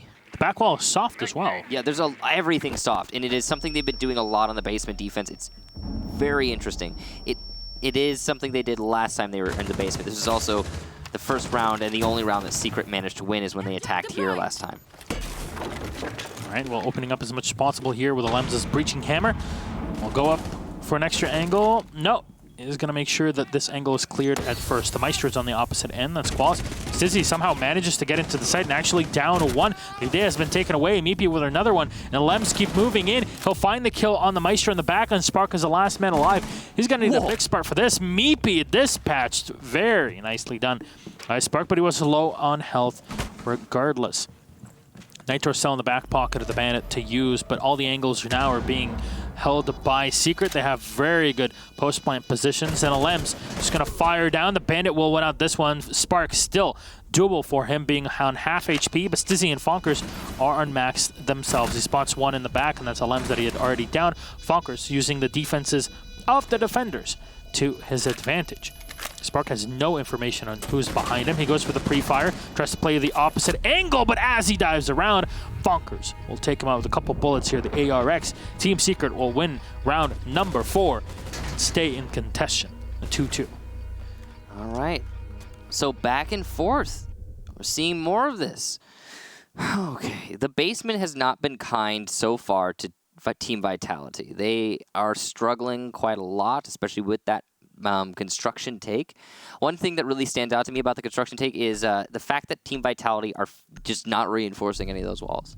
Not any of them, man. They're leaving the entire back half of the site unreinforced, and it is costing them. It's allowing Team Secret so much creative freedom with what they can open up and what they don't want to open up. And they are molding it to their advantage. Good job to Secret to manage that. Now it's going to be Kitchen as the next site. Now, we talked about this before. Tower and Kitchen are actually how Team Vitality managed to beat M&M in the previous match on Oregon. So, I don't know. There's no smokes on the attack right now. There's no Montaigne, Glass, none of that. So, actually, we have gotten more and more into a kind of your metagame operators on the attack, where there's not much in the same level of change and flexibility as we saw before, but you would see Montaigne or whatever operator being brought every now and then, or even Blitz every here and there. There's a lot of good options, yeah. Yeah, and what you have now, they're good options, but then you're like, yeah, but no matter the site they play, we can usually bring, you know, Zofia, Habana, Thatcher, Nomad, and they're just going to be good. And then the last operator is just, oh, do we bring him Buck? Do we bring him Sledge? Depending on what we like. I think this is what we've kind of been getting into very recently. I suppose. To an extent, it's completely random. I mean, there's so many operators that fulfill the role that you need them to fulfill. It really just depends on what tools you need. The tools that you need depend on the meta that you're adhering to, and the meta that you adhere to. It really depends on what you're doing in scrims. So, like... you see the difference. It moves. Yeah, it moves. It moves around a lot, and it's the cyclical meta nonsense that we always talk about. That's true, but it's also still nonsense. And it's interesting to watch for sure, but it also, to an extent, can sometimes just be random.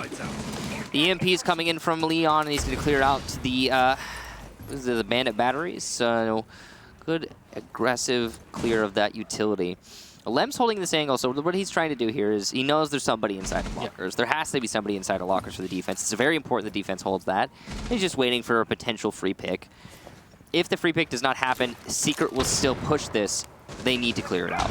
Now with Capitao not available, it means that you can actually play here.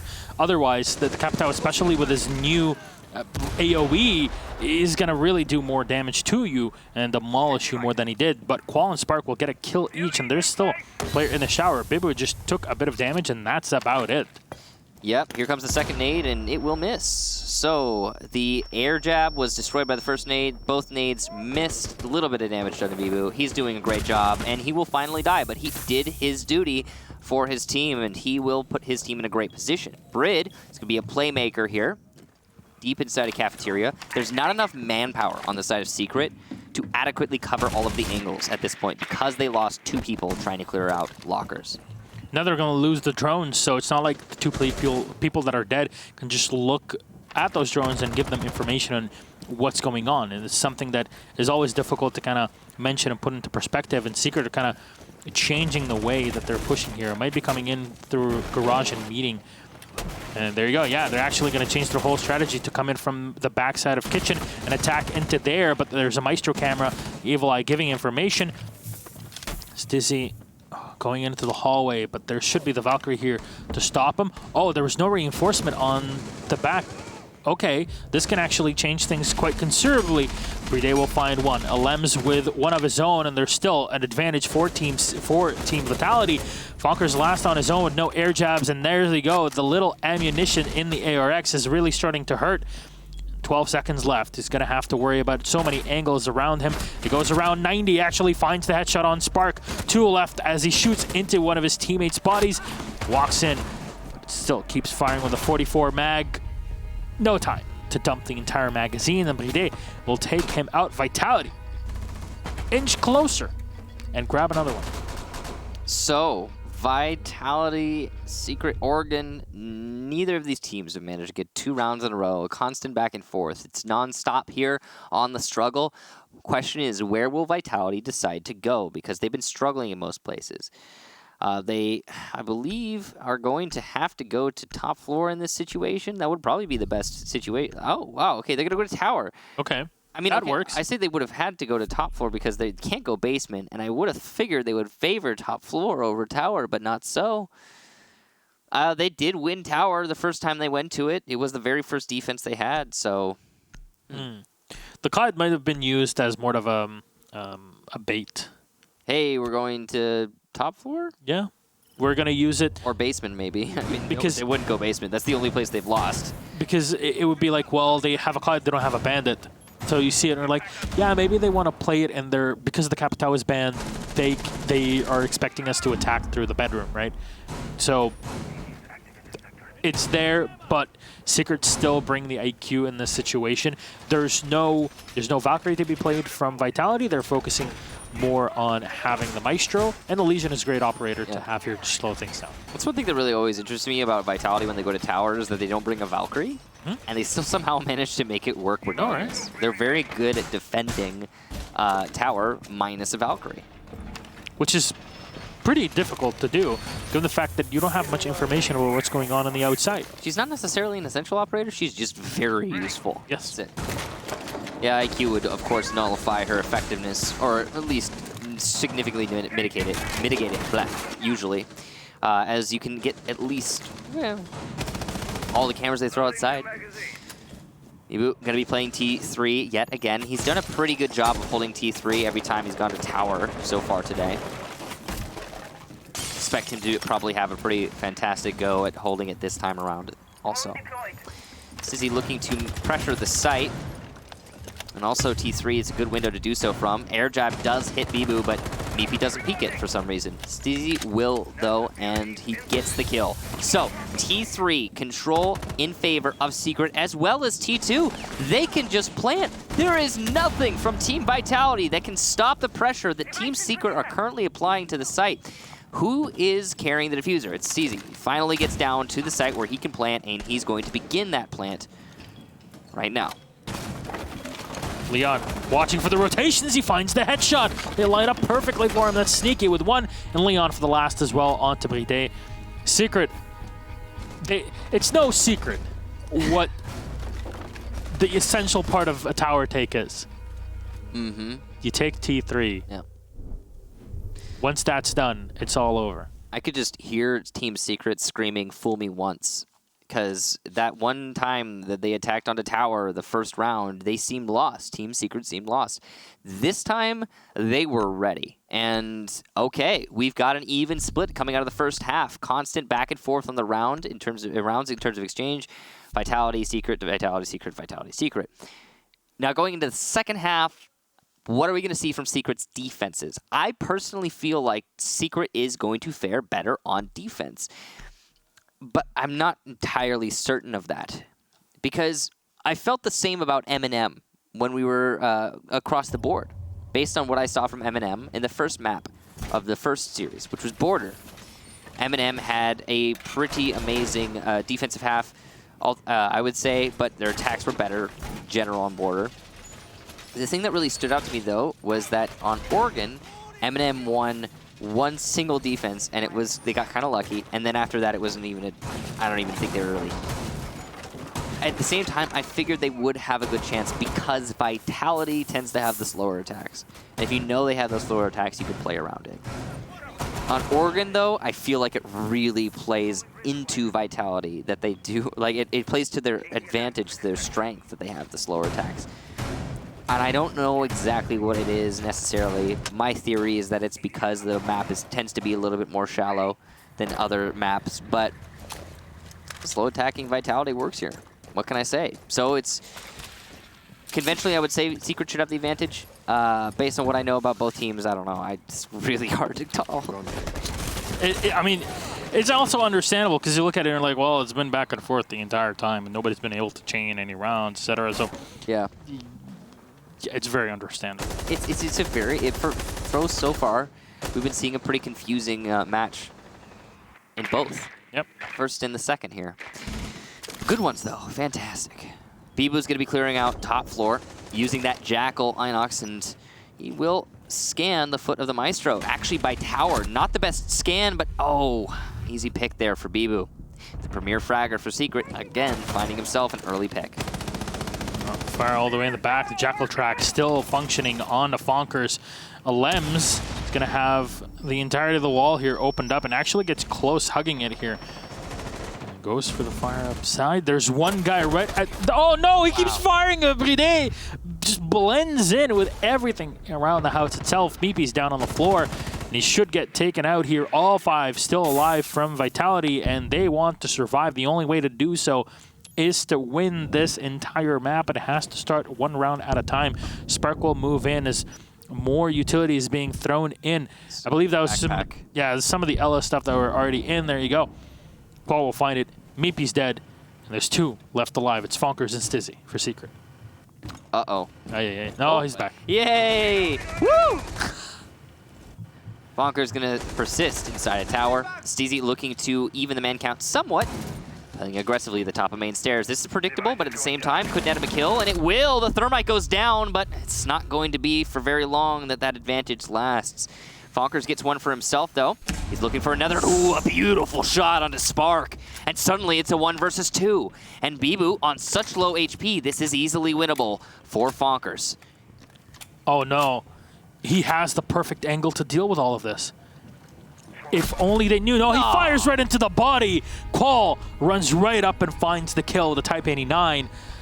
He heard him moving away, and I'm like, oh my god, no, please don't.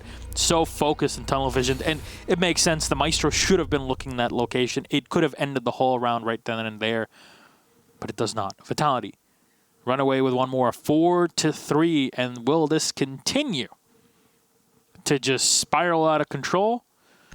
We'll have to see. Kids Dorms is going to be the site taken now by Secret. They'll switch away. It was a valiant effort with the way that they roamed around in the previous round, but it didn't really work out too well. That's what I was saying about M&M versus Vitality when they were on Oregon. Just the match prior, M&M tried to roam to delay. It didn't work. Vitality cleared the roam effectively every time. And it just seems like Secret's aware of how Vitality is. They want to delay, and they're trying their best to roam, and Vitality are getting the clear and the advantage, and it's just, you know, it's unfortunate. We're going to go to the top floor, see what this will change for Team Secret. Well, in terms of operators, we'll see the Pulse obviously here, the big part of it, and I assume that Meepy will be running that in and around the kitchen. Yeah. It would make a lot of sense just watching the windows. Even though the window attacks have not been too prevalent, but you can also switch him around to another position. You can just move him into the bathroom, and suddenly you can just kill anybody that moves in to the bedroom, which is exactly what Meepy's going to do. So Vitality's attack on this top floor when they were playing against M&M every single time was to clear out tower, repel on north windows, and then pressure from the west window, vault in west window, and plant. That was the attack for Vitality when they went to attack this site. And, well, it worked every single time. The 2 times that they got to do it. Well, Qual's already in. You saw the amount of work that Vitality were able to do against Secret when they were playing in and around kitchen and just focusing more on that hallway and the push from the showers themselves. But Lems is here. He's got ADS as well to protect him from the big window, so he can focus every now and then and look down at white stairs because he does have an angle to go through that. Sneaky will take a bit of damage early on, a quick engage via the kitchen itself, but Vitality are, as usual, taking their time, droning out, making sure that they have info on their opponents, and the wall will be opened up from dining hall into kitchen. So now you can look on down and realize that there is nobody indeed over there. A roam clear here from Vitality, starting with the frag that you just saw Bibu get onto Fonkers. Sneaky knows there's someone in kitchen, but that player is going to start falling back to the main lobby. It seems like Bibu's in a position to maybe catch them. Oh. Yes, he will. There you go. Bibu takes down Leon Gids, and nice rotation from Leon, but it gets caught. So this is the roam clear from Vitality we've talked about. It's been so darn good on Oregon, and it's continuing to be just as good. And the Jackal definitely plays very well into all of this. So overall, great choice of operators and great use of them in tandem with your droning and your communication, and even the times able to use your stuns correctly. So the Jackal will go into scan and will spot GP. They know exactly where he's at. Nitro Cell thrown out in desperation and will not connect. Won't do a single bit of damage as Bibu right by the doorway in the hallway will find the kill. 2 left alive for Team Secret. It's the smoke of Stizzy and the Legion of Alems. Now, with all 5 alive, Vitality can basically choose whatever route they would like. They have every single opportunity to do so. They also have all the utility in the world for this assault. This is certainly losable for Vitality, just very unlikely. Talked about how this site is one of the easiest to defend with limited players, but I don't know. If you're giving away kills like that, then it's not likely. Steezy's going to have to ace. He's gotten 1. Can he get 4 more? Can't vault that window. If he does, the round's over. Gets droned out there. Call's made. Inside a generator, we already have one of the attackers holding a long angle. Looks like that's Bibu. 2 at the top of white, 1 by generator. Zofia playing that top of white position to perfection. The vault into the smoke, he doesn't care. 1 down there on the Zofia, and Bibu gets the final kill. He had a great round on the Jackal, and CZ just unable to get 2 kills even in that round. Got the only one for his team though, so at least it was that. But now that's the chain that Vitality are really looking for and looking to create. So we head into round 9 with Vitality leading by 2 rounds. They put themselves on 6 rounds in total. That's looking great for them. They already have more rounds than what they did last time in Consulate. That was a 7-4 victory for Secret on it. But you put the 6, you at least guarantee overtime. You extend your life. You give yourself a second chance. What I'm seeing right now is the border ban being a mistake and letting Oregon through being a mistake for Secret. That's what I'm seeing right now. I mean, they've had some pretty amazing Secret has some pretty amazing rounds, but I think like a lot of it's off the back of individual performances, and great plays, great gunplay, and Vitality on the hand. They're just really comfortable on this map. Vitality are very, very comfortable here. It's so apparent. I mean, Secret know what Vitality do on this map. They know what to expect. Vitality have been changing their strategy very slightly, but overall their general pacing has been pretty much the same. And even with Secret knowing what to expect, it's still going the way of Vitality on these attack rounds because Vitality are just they're very good at clearing out roamers, and they're very good at punishing you for having any roamers. And then once you've got that man advantage that Vitality establishes every single attack round early, you get onto the site, you got so much manpower, it's just refrag, refrag, refrag. How do you escape from that? You can't against Vitality. They're so good at collapsing as a team. Exactly. Even with little time left, we were both casting a game, specifically on Oregon as well, and we were saying the same thing a year ago. This is a team where time freezes around them when we hit the 20-second mark. Yeah. There's something about it where they can understand and comprehend all the chaos that's going on around them and actually turn it into a bonus. And even at the start, it's Spark to start in, and it's a Lem shot down. I'm not sure that was just a fire through the soft wall and just randomly found the head, but it's pretty huge. That's a Legion. And then another one, Bibu, going off on the Jackal. Meepy has been taken away, and all that's left now is your two anchors and forces Leon back down on the site. And this is really the only advantage you are looking at is, well, Leon is at least alive. So that's your top fragger still on the board. Well, typical top fragger, but who knows? I'll have a decent setup here, but lots of time for Vitality. They haven't been wasting their time this round, that's for sure. This Jackal, by the way, I have to say, Jackal has been streamlining the roam clear for Vitality so much. When they have a Jackal, Vitality becomes a lot more lethal on the attack, and especially on a map like Oregon. I keep saying it, but it's true. Yeah. Go ahead. With some teams, it's more the Dokebi, some others it's the Jackal, and it really depends on the way that you want to execute your roam clear, right? Like I said, it's what meta you're trying to adhere to. They're both very viable for these roles, and it's just kind of preference. It's that overlap. Now, Sizzy doing his darndest to hold on to this, but it's not an easy task. There's a lot of very long angles coming from box, looking towards where you see Sizzy playing right now. It's not an easy hold. He's using his gas canisters to isolate the main lobby, or sorry, the main hallway, pardon me, and that's probably the right call, because then he could just challenge the doorway. But it's, again, very difficult. Well, there you go. Another pick here for Vitality. As Brid takes down Fonkers, it's just going to be a 1 versus 5 as Stizzy hits the ground. And perfect round for Vitality. That's 3 in a row. All of the attacks going their way. And match point. That was beautiful to see. Vitality, I mean, we were talking about the status quo in vogue assault from tower and from construction, but that was clean. That was clean. That was very clean. That's how you do it. Very good job to Vitality. And I'm forecasting a map 3. I don't know about you, but I don't have the body of a weather girl or weather man in general. Okay. But I think that's something we can forecast very clearly. Yeah. So, map 3, if we get to it, will be Bank. Good map to end it on.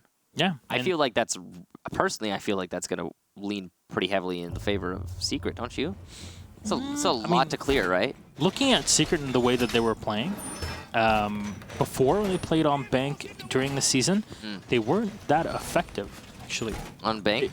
Yeah, the way that they were trying to go for flanks didn't really work out too well, just because your flanks on Bank have so many big spaces between them if you're attacking from bottom floor, even from the top, which actually Vitality, as we've seen, excel at holding flanks, right? So I suppose, based on what I know about Vitality, I would say that they're going to have a struggle on Bank in terms of how they tend to clear as an attacking team. Yes. Based on what I know about Team Secret, it might just be the same struggle, but for different reason. Yep, and that's the thing.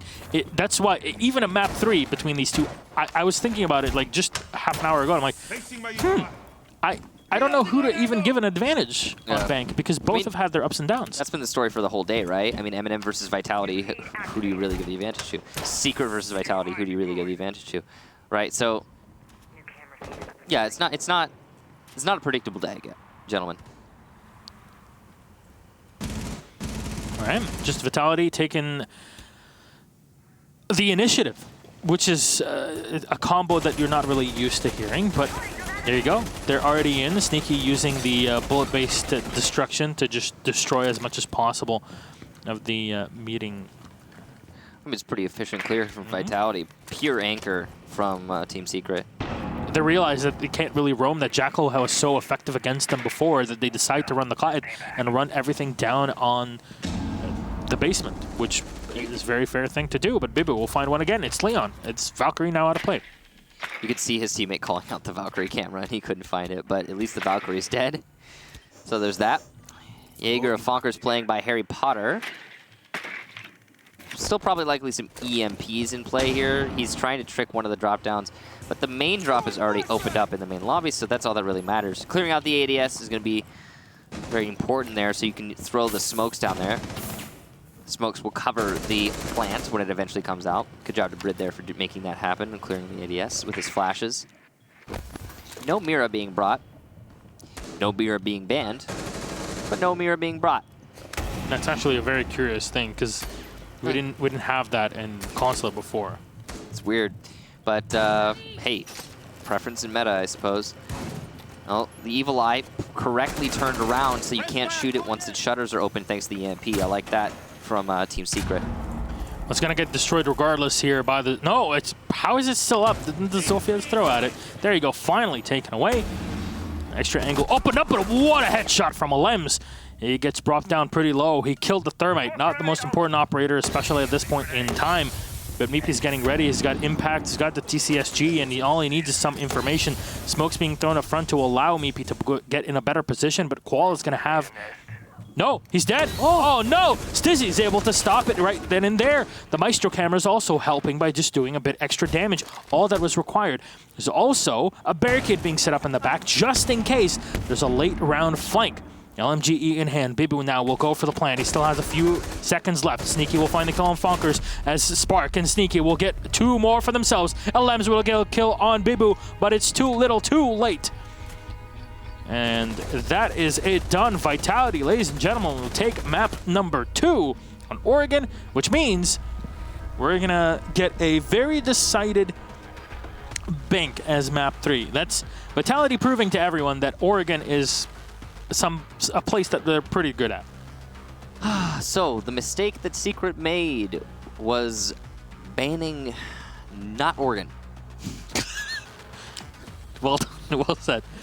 They needed to ban Oregon. We talked about it. If Border had gone through, instead of Oregon, I'm not gonna tell you that Secret is good at Border. I'm not gonna tell you that would have given them some kind of crazy advantage. Like M&M is good at Border. What we just saw from M&M in match number 1, M&M is good at Border. They practice that really well. Good for them.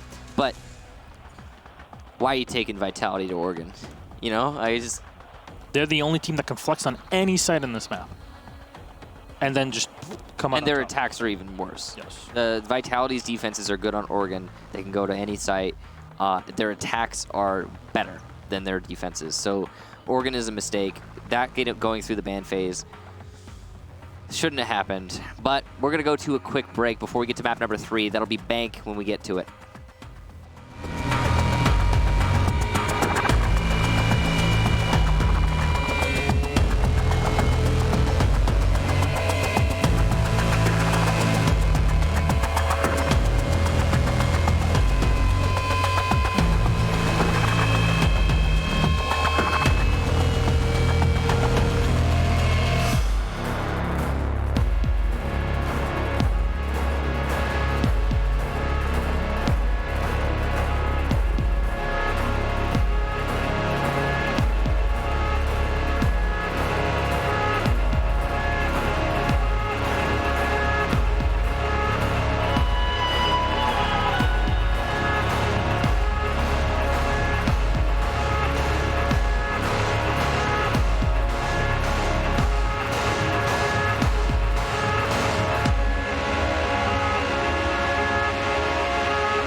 Ladies and gentlemen, the very last map in the online season here, Pro League, is about to begin. Team Secret versus Vitality. We've gone through map 1, Michael. 7-4 victory for Secret. 7-3 on Oregon. For Vitality, and now we go to bank. Home stretch. Woo! It's money in the bank. It literally is like the perfect map to end it all on. Because this is career. We were talking about this in the break. This is a career-making map. Yeah, I mean, going into each match, you always just kind of want it to be a good match, which is what we were talking about as well. Is like, as long as it's good, all right. But this is the sort of thing that literally makes and breaks your career. You either go into being a professional player here, or you continue in Pro League, or go down to Pro League where you've been before. It's, you know, this is no matter what. This is going to be a heartbreak. Yeah. We're going into Heartbreak Alley right now. That's what this is. Heartbreak Avenue. Heartbreak, whatever you want to call it, on bank. That's what we've got here. Think of some lyrics of some song that have this. Heartbreak Avenue. I don't know. I honestly don't know. Somebody will cry. I don't know. It's so random. that is actually really surprising. That's huge. I was thinking that Secret was going to be the one to ban Jackal. I was actually going to talk about it. I was like, oh yeah, I expect Secret to ban Jackal. And now look at them. I bet they thought they were going to ban Jackal. There's no clue what they're doing. Like, what do we ban now? Let's see. I think Vitality, Capital, all right. That actually plays very well into Vitality's motion. I got this. Ready? Echo and Clash. Dude. Yeah. Dude. No, Echo and Clash. I'm telling you right now, I'm calling it. Well, wait, they're deliberating on their ban. Is it going to be Clash or Mira? That's the question. Maybe it'll be Mira. Maybe they'll surprise us with that curveball. Mira. Nope, Mira never gets banned.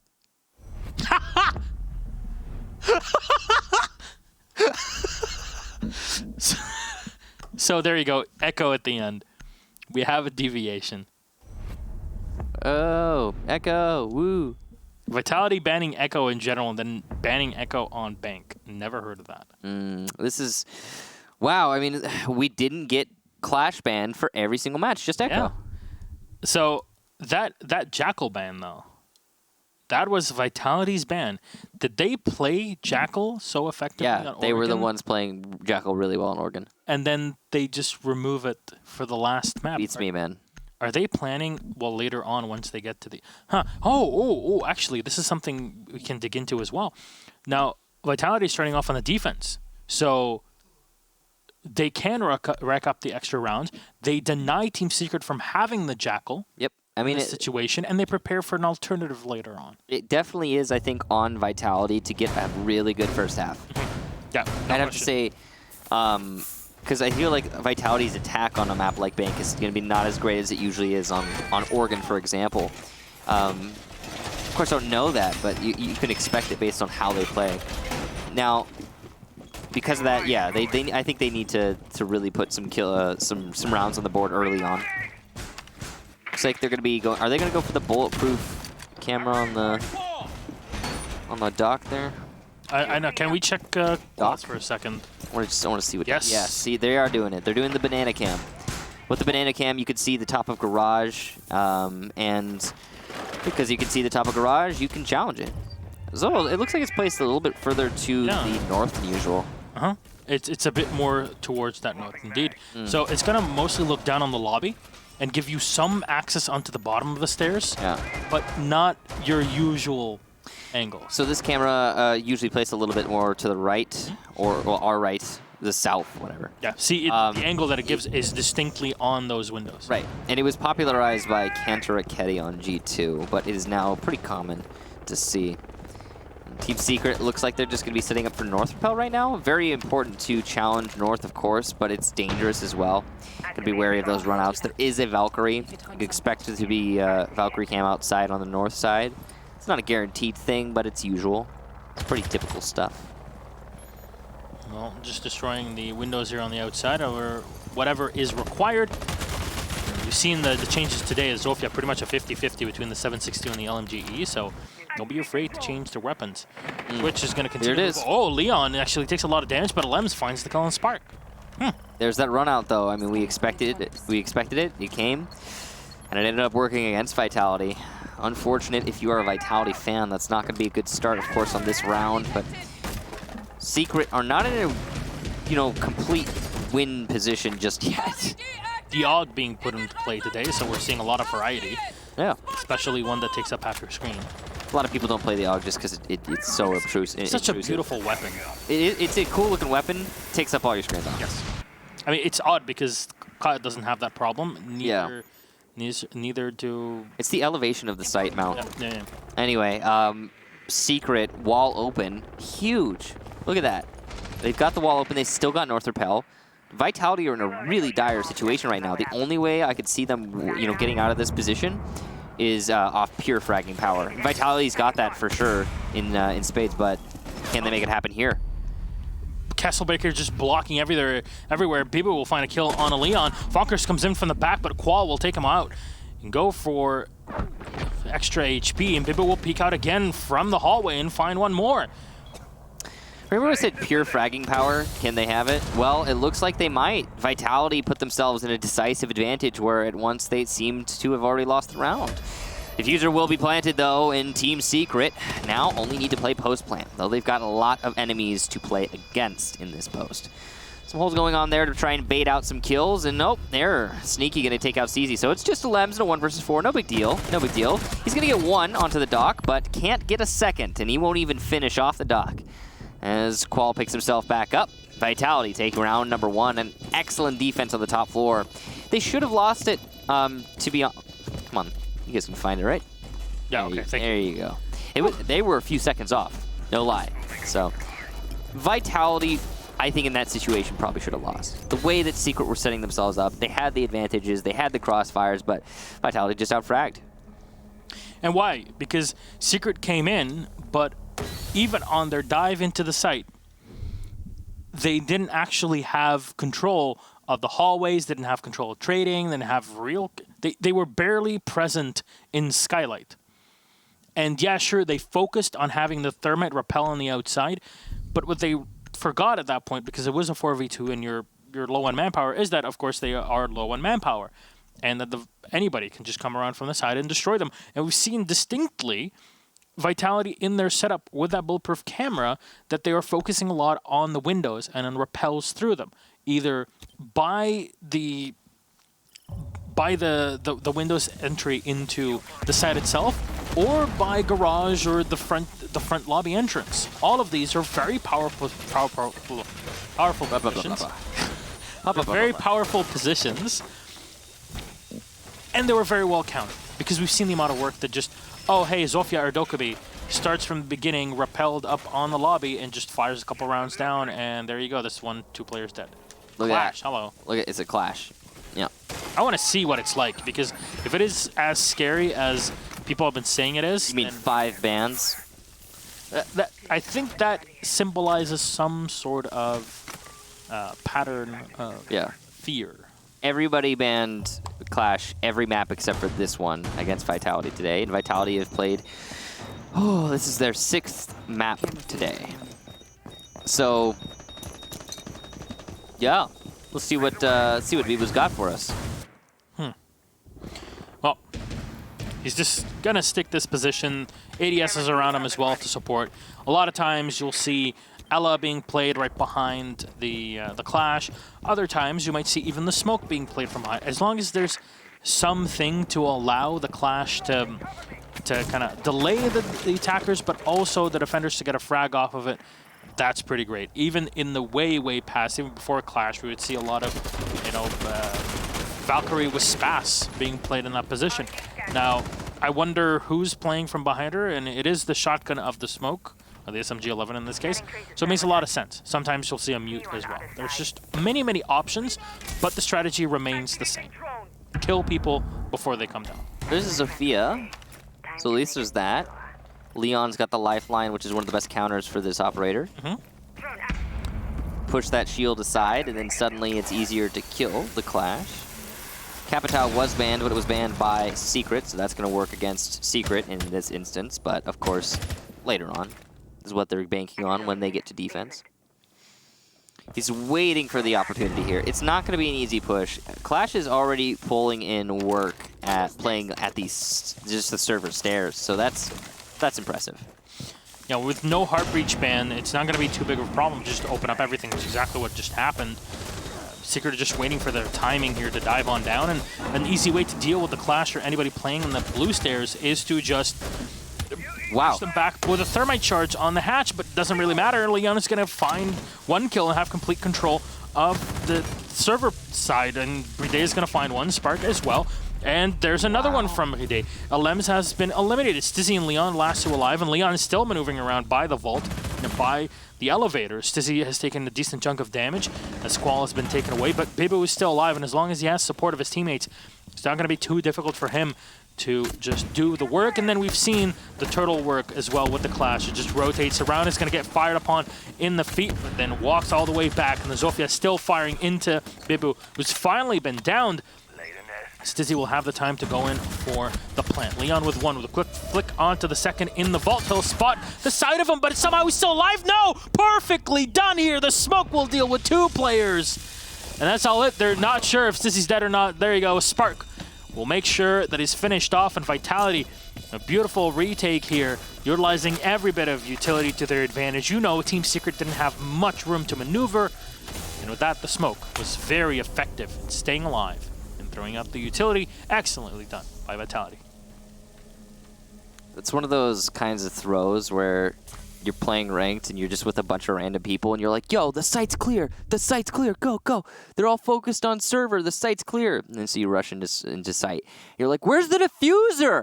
Oh, it's an open area. Why is the diffuser an open area? And then everyone runs back and someone gets the diffuser, and all the while you're losing bodies on site. And then the team that you're playing against realizes, oh, hey, they're in lockers. Actually. And you start clearing back into lockers as the defending team, and the defending team just tears them up. And hey, you got the diffuser finally, but there's 1 guy still alive on site and 1 guy who has the diffuser in open area. And then open area guy is just languishing. He's just like, I can't get back. That's what we just saw. That's what we...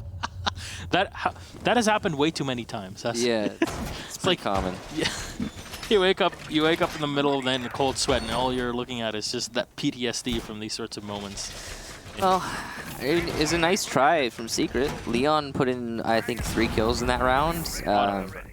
Good effort, but they saw an opportunity, they seized the opportunity, and then they didn't have diffuser, and then they got diffuser.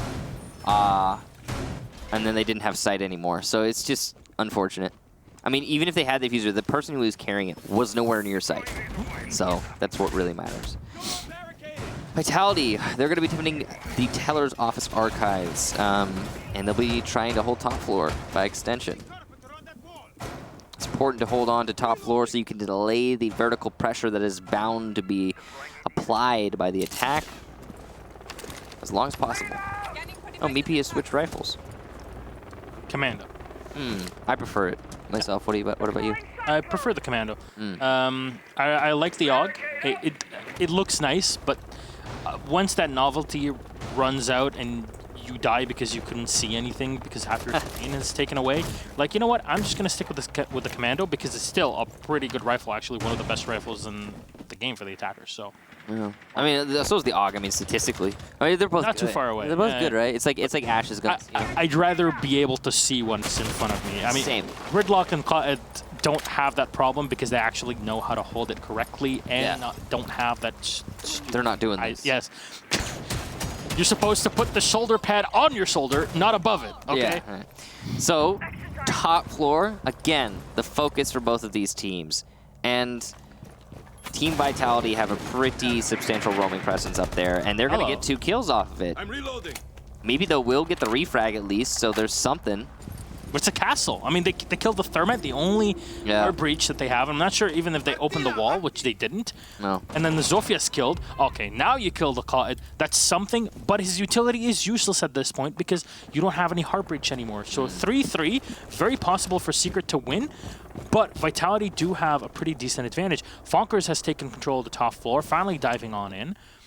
But Vitality are spread out. They have delayed things long enough, forcing Team Secret to just play very passively for a while. And because I don't know if they even have any breaching charge, they do. So Meepy does have that in the back pocket, and he should be able to come on in and help out Fonkers, at least maybe even put himself in that top floor position to fire down on the defenders. So, I mean, this vertical play, of course, is going to be very good for Secret, but at the same time, it's not a amazing situation, even if they can establish control over tellers, which seems to be their focus. They're going to try and cut off the rotation using the sledge from above, get control of tellers, and then make the push. But they need to also not give away picks to people like Sneaky, who's going to actually drop. This is quite interesting. He'll go for a drop. He's going to come up from the main stairs and try to flank his opponents. It might work out for him. It might also cost his team the round. It depends on what Secret decides to do and how quickly they decide to do it. It's only 20 seconds left here for Team Secret to start hitting that site. They don't have the control that they need in order to push in through tellers. Because this wall is left unreinforced, there are 2 defenders holding it. Twitch, that's Fonker, is going to try to contest this, but he'll start losing, and at least Lems will die to Sneaky, and there goes Fonkers. A cleanup for Vitality as the final body hits the floor. Meatby trying to go for a plant, but no teammates to support him. And this is 3 in a row for Vitality. Something's got to give. And it's Secret. The French squad is really putting it together right now. And what did we talk about? Because of the fact that the Jackal is banned and that was Vitality's ban, they kind of put Team Secret off. But what they need to do is to collect as many rounds on the defense as humanly possible. And that's what they're doing. That's what you need, because once you get to the attacking side, which looking at the past couple maps they've been fairly efficient on, it's going to really propel them forward. At least that's what the theory says. Yeah. Well, maybe. But here's the thing. I don't know. The way that we're seeing this being played out right now, it just seems like, honestly, Team Secret's making a lot of mistakes. There's many instances where Team Secret there are people losing fights on Team Secret. Straight up. You know, it's not so much, Team Vitality, look at their strategy and their setup. No, we had, like, for example, the first time that Team Vitality went to the top floor defense, what ended up happening? Team Secret put themselves in a man advantage. They opened up the wall by Square, otherwise known as Skylight. But hey, by the way, in case you call Skylight, the Square Skylight area, in case you call that Skylight, I'll let you know there are actually 4 Skylights on this map, believe it or not. So there's the backstairs Skylight, there's the main lobby Skylight, there's the Skylight. Well, anyway, Skylight as a call is confusing. Yes. It's called Square. It's a giant square. And anyway, they opened up the wall by Square. They got control of CEO wall. Once they had that, they had players on North Rappel as well. I'm talking about Secret, round 1. And Team Vitality just out-fragged Secret. When the collapse came in, when the clear came into the site, Team Secret just fell flat on their face because they weren't winning their gunfights. It's that simple. Sometimes it really just is up. That's it. You're losing your fights. And this is definitely not the time to be doing so, that's for sure. Not on the final map of what could be your make-or-break career move. Remember that Secret came in from Challenger League a year ago. They've been there. So they know that grind, but you really don't want to return to it, even if there's extra cash in it this time. I wonder if that's like weighing on them, the fact that they know it so well. They dread it, I bet. It probably is. Well, they're trying to clear out trading, or stock as some call it, and it's going to be, I believe, a Valkyrie in there. She may have fallen back. Yep, she went through the drop down, pre-opened. She'll be nice and safe, and downstairs she could C4 to deny a plant, so that's a beautiful play there from the Valkyrie. Sneaky was able to delay his opponents as well as have contingency in case the attackers managed to get in a position to plant. Now Leon's still on the rappel the outside.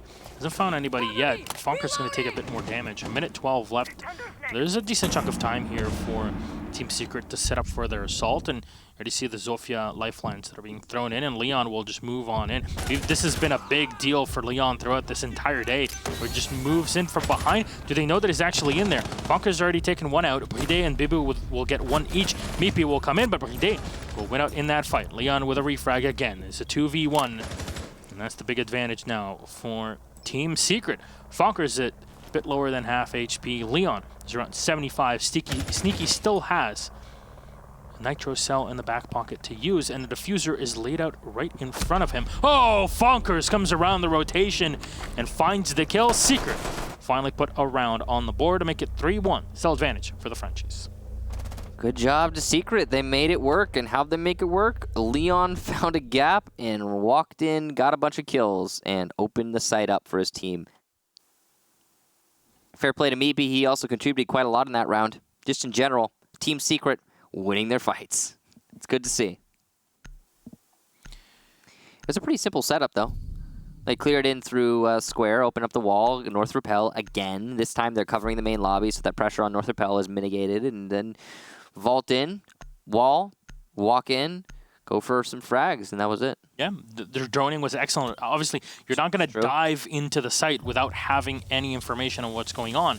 And Leon knew what was going on. He had drones, he had information relayed back to him.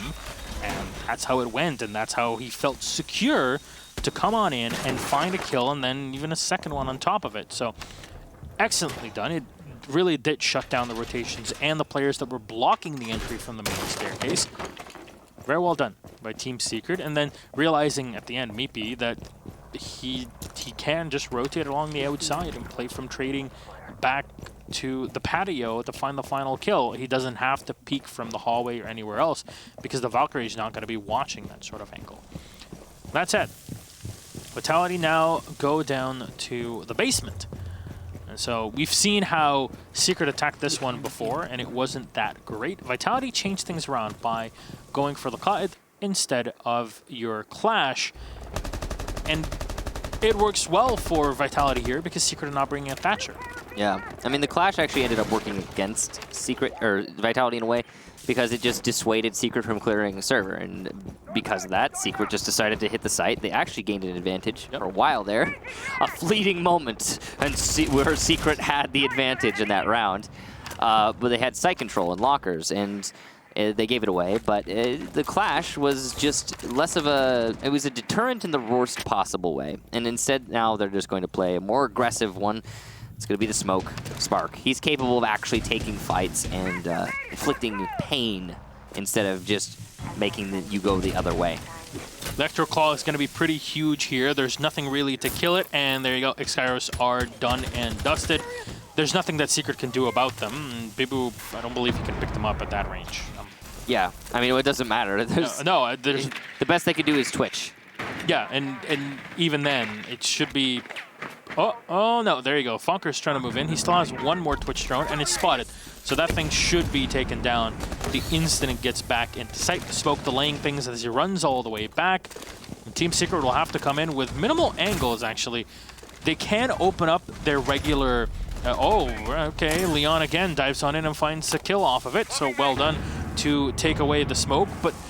In terms of time, it's already been done. Bibu actually wants to fight against his opponents because he knows that if he does not, then this wall will be forfeit completely. They don't have anything to force Secret back. The only thing they have, which is a pretty big deal, is that the hatches have been completely secured, and Leon will come in and find another kill. That's 2 for him. Sneaky, though, in the meantime, will find one on Fonkers. A 4v2 as Qual will turn it in with 3v2. Stizzy, Leon, and Meepy. Last 3 alive with Leon low on HP. There's nothing really utility-wise to deal with them, except for this Nitro Cell. It comes around, and it connects. Meepy goes down, but the Diffuser's already in. Sneaky has found one. There's still one alive. That's Stizzy. So low on HP, but he doesn't have a single hatch to play with in the situation. He's got a pretty good position, though, to play against him, and Qual can start to disable the Diffuser. The Thermite will have to walk on in. He'll get fired upon from the side, and the Valkyrie is still alive somehow. Free fire here from... Stizzy and Qual. Sneaky has one more bullet left in the magazine. Stizzy clutches it with a 5-7. He had literally one bullet left. And as the Goo Mine comes out, fires it right in the body of the Jaeger. Vitality had it in the bag. Every single part of it for them. But Secret, absolute resilience. Stiff upper lip. They take the punch and they roll with it. They're fighting. They're very much Secret fighting. Yeah, dude. Vitality had that round. They had that round. It's the same as what we were seeing from Team Secret when they got control of lockers. Walk into lockers. Oh, no diffuser. Oops. They denied all of the hard breach outright from Team Secret. Vitality just straight bunkered the basement of Bank. and they couldn't win it. It's disheartening to see if you're a Vitality fan, I'm sure. And also, props to Leon. He had a heck of a round. He opened that wide open. Words are hard. He opened that up perfectly. Yep. On the Zofia. And, you know, one man can only contribute so much to the team, but Leon's really been doing a lot here for his team. And good job to Secret making that happen. And Stizzy, oh, I almost forgot to mention him. Yes. What a clutch at the end there. He should have lost that like 3 different times. Yes. Great job. It's so little health at that point. Now Spark setting up a goo mine by the tunnel, and we haven't really seen anybody moving through tunnel like at all. It's a straight bottleneck. No. It's like, why would you want to access it through there? I've seen like once somebody moving through there in the past like 8 months. Feels like it's just kind of a dead man's land, yeah. It's too rigid. It's too rigid. That's it. Fonkers is in. You could also do a Montaigne push or a Glaz. You know, if you're bringing I've seen tools, Glaz doing that once. If you bring the tools, right? But again, it's like tools for something that is so niche. You might as well just do everything else, and it still would work much better. Versatile is the name of the game. Exactly.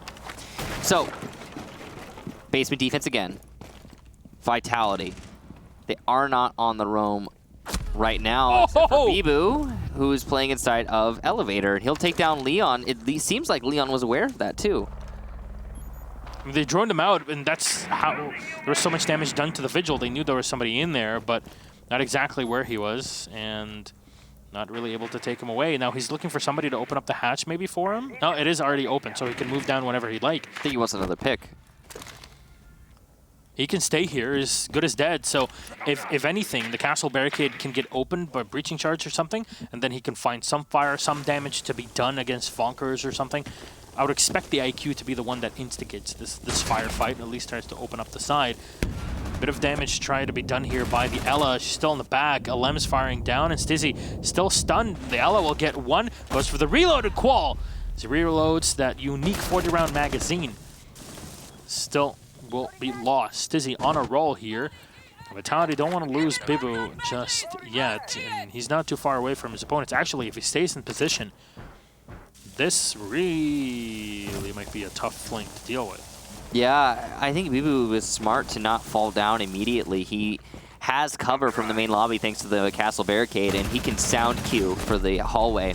Spark's gonna die inside of server. He's been playing that position really poorly. I know you gotta imagine at some point he's just gonna decide, hey, you know what? Maybe I won't play in server, but not today. Well, at least not yet.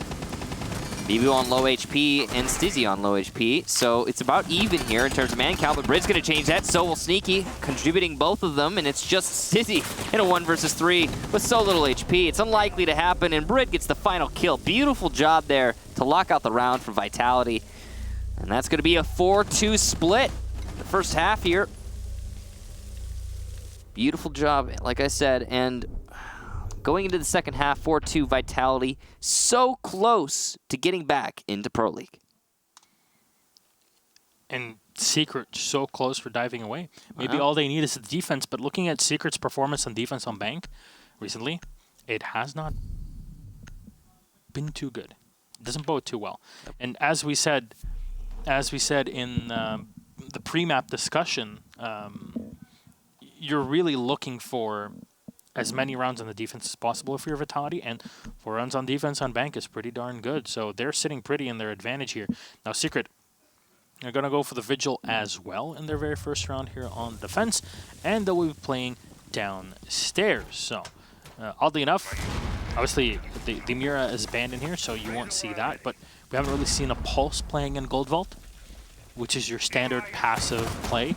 And seeing how Secret was playing on Consulate, you would be expecting more of that passive play, allowing Vitality to come in and then forcing them to play the aggressive game when you have all the utility to counter. Well, it's a brand new world, a whole new place with this second half, and I think the potential for the flow of the match to change is pretty significant, considering how unique the attacks from Vitality are. I think that's like, to me, that's the biggest factor. If Secret can play around that properly, because of its predictability, then it's possible that Secret could bring this back and lock it out. It's a very good start there. Leon's going to take down Qual. He's not going to get a second, though. Sneaky with the refrag. Beautiful shot. The Dokkaebi eliminated, and that's what I talked about in the ban phase. Like, well, they removed the Jackal, 100% they're going to play the Dokkaebi. Smart. Yeah, very smart. So that's what Vitality are trying to do, but the Dokkaebi has been removed from play this very first round. But at least it's not that important of a trade. I'll I say that. Fonkers, why is he here? Roaming around in the Maestro. Okay. Still find the kill, and it's a big kill on the Zofia. Why is he there? The question of the ages. And honestly, I think, you know what it is? I think it's because Secret knows that if they can delay Vitality enough, then they'll take the match. Because that's the big thing, is like now Vitality has to attack for the rest of the match until we get to OT, if we get to OT. There's ways to play around Vitality on attack. I think Secret are trying to find those ways.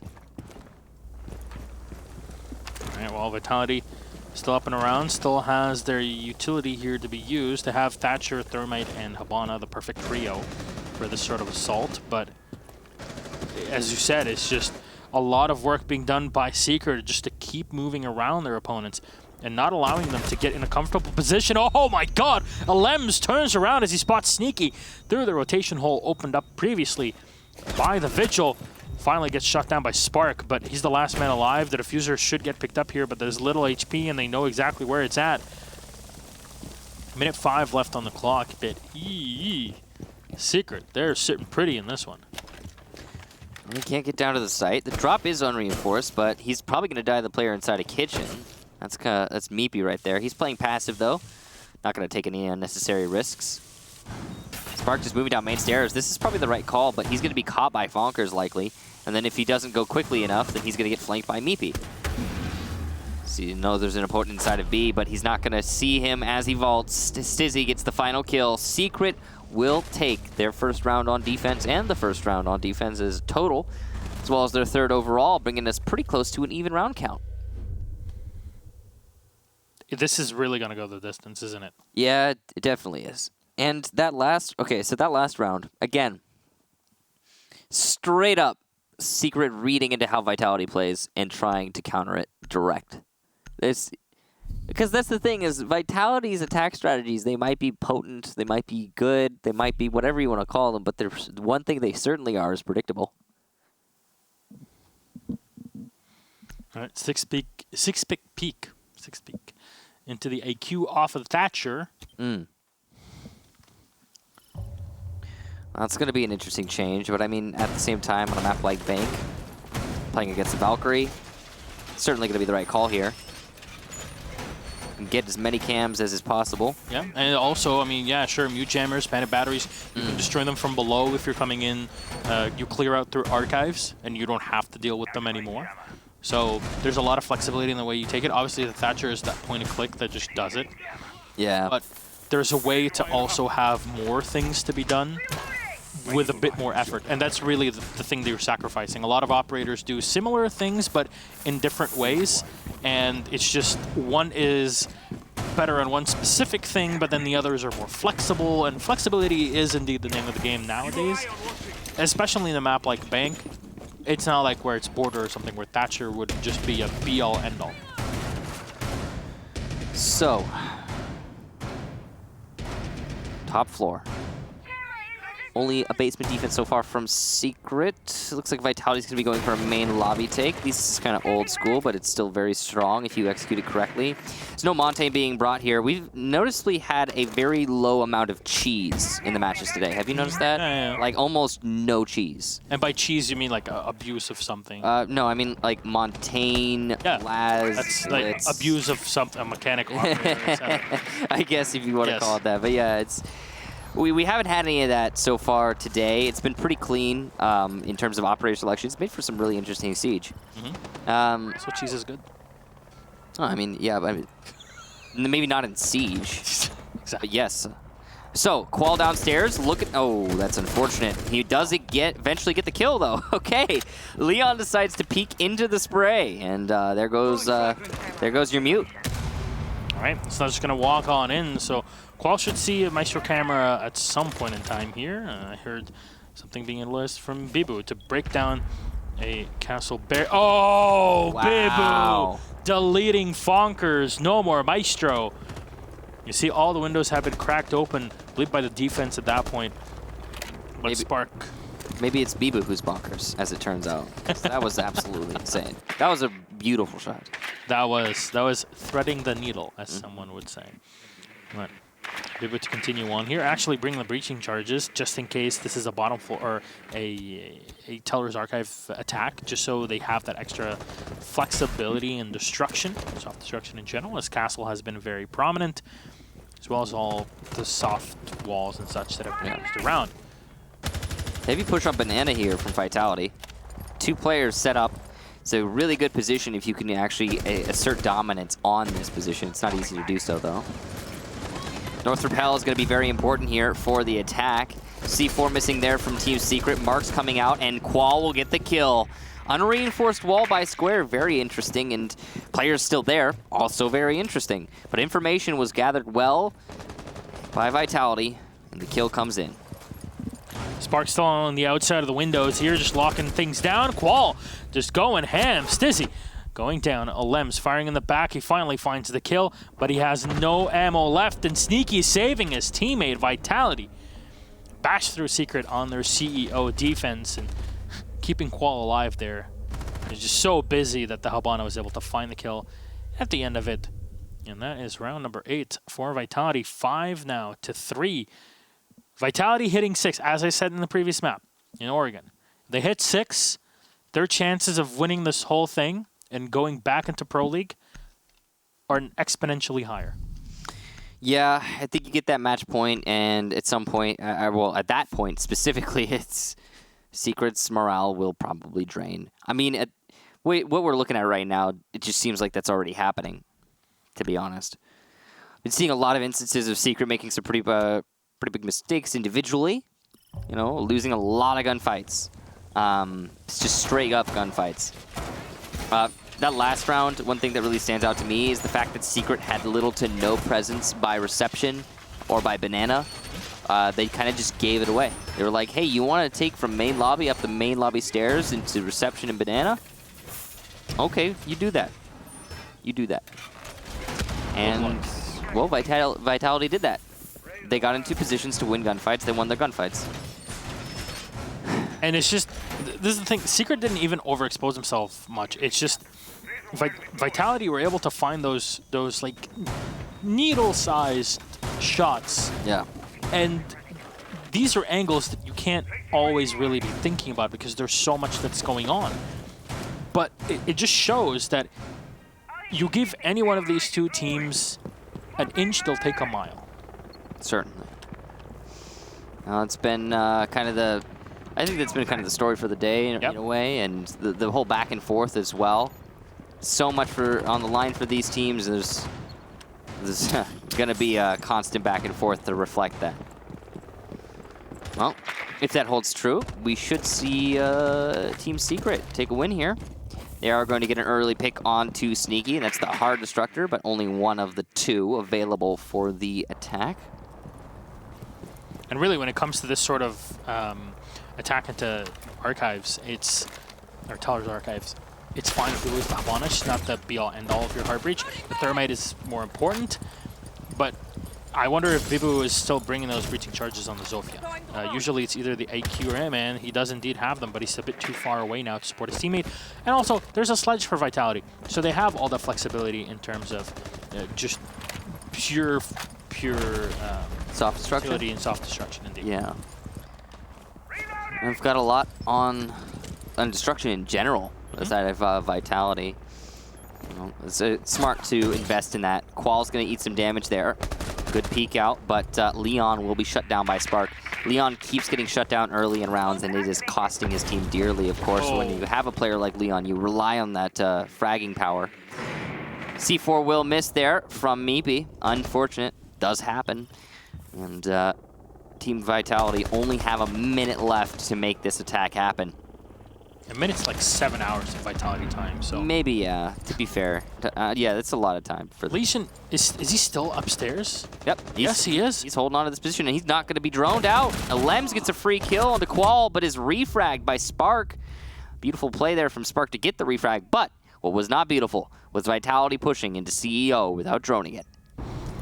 Always a bad thing to do. Sweeping for electronics. Well, Spark will continue to sweep around. Bride will come around from the side, so this looks like an A-take here into the tellers, but just opening up that reinforced wall. Bride unsure of where his opponents are, but now finally the drones are coming in. We'll give info on where the Maestro is, and this is one of your dead teammates now from Vitality, watching that drone and giving information out to both Spark and Bibu to fire at the back and know exactly where that Maestro is. Bride will open up the wall with his exothermic charge as his teammates are just watching the side at the perfect time. The smokes from Stizzy will start to come out. 10 seconds left, and there's a shotgun pointed right at the doorway here. Stizzy will pop one smoke as the second. No, Spark just moves in, and he finds a free kill. Reinforcing the back as well, so Bride, he's just going to have an easy time at planting. Fonker's the last man alive as Meepy will dive and get taken away. Diffuser being set. And now behind the copy machine, it's all going to be easy going here for Vitality. The Maestro comes in. It's a self-flash as well, though. Fonkers will use that to his advantage. He'll find one kill at 40 HP. And we'll need to try and stick on to this. Bibu is at full health, but no utility to use against this one. And there's Spark just waiting to dive. That's not an angle that you can really look for. Oh, he should be able to find him the headshot. But it's Bibu as well around the back. He'll find the kill on Fonkers to take him out. Team Secret losing the round here, even with their sneaky plays, is Vitality. One thing I really want to highlight, Michael, and I really want to ramble on this. The reinforced wall by the stairs. Yeah, so basically what Gaston is getting at there is that you can deny the push in through tellers pretty much just from that wall. At least half of it. Of course, only two Usually doorways. you just destroy the bottom side of it and you stick someone on stairs, and it works pretty well. What it ends up doing is it forces the attack to clear out main stairs, to clear out open area before they take into tellers. But because the wall was reinforced, it was just an easy tunnel for Vitality to push into. It wasn't the only mistake Team Secret made, though. I mean, Stizzy was playing by that doorway. He was holding it hard with a shotgun. That's a winnable fight. That's a 9 out of 10 times you're winning that fight as that smoke. But what did he do? He fell back. He got himself picked. As soon as Stizzy died there, I mean, that really opens up the round for Team Vitality. They go for the plant, they get the plant. Post-plant Vitality is a fearsome thing. Allowing that to happen was the mistake from Team Secret. And more to me, less... I think the reinforcements are definitely... yeah, that's questionable. I guess that comes down to your strategy, but most people open that up these days. But yeah, to me, it falls on Stizzy's shoulders there a little bit, gotta be honest. Could have stopped it right then and there, and it's just, he was busy splaying the smoke. He throws it to one side and then to the other. Yeah. Just leave your teammates holding the other angle. Deal with yours. Exactly. These small things. It's unfortunate, little mistakes, you know? Yeah, yeah. And that's the thing, Vitality are punishing Secret for every little mistake. The smallest things. Secret is getting punished. And that right there, that's Vitality being just so on point in this match. Oh, no. Speaking of, Bibu specifically has just been landing, he's been hitting the nuttiest shots today, and I'm sure that one was just as nutty. Well, things are not looking great for Secret, but they brought it back before. See Qualls with the Dokebe. So those calls are going to be great to have. Again, Vitality banned out the Jackal. They played the Dokebe before, but they lost her a couple rounds ago. Now they have her in play. So any roam that Team Secret have in mind suddenly becomes much more difficult. Yeah.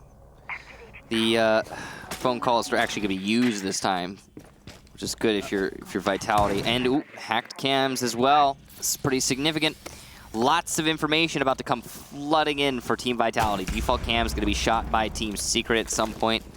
But, wow. I mean, Vitality in their stride right this minute. Half the round to go. They've cleared out the roamers. They're going to start setting up on the site. Actually, not fully cleared out the roamers. Meepy, I think, is... Oh, wait, no, this is an almost entirely everyone's roaming right now sort of situation going on. Do or die. Yeah. Oh, no. That's a really bad pick to give away there. Bibu, that's his second kill in the round. All by that main lobby, and this is a basement defense. It's not great behind the copier. You still see one player here on the defense.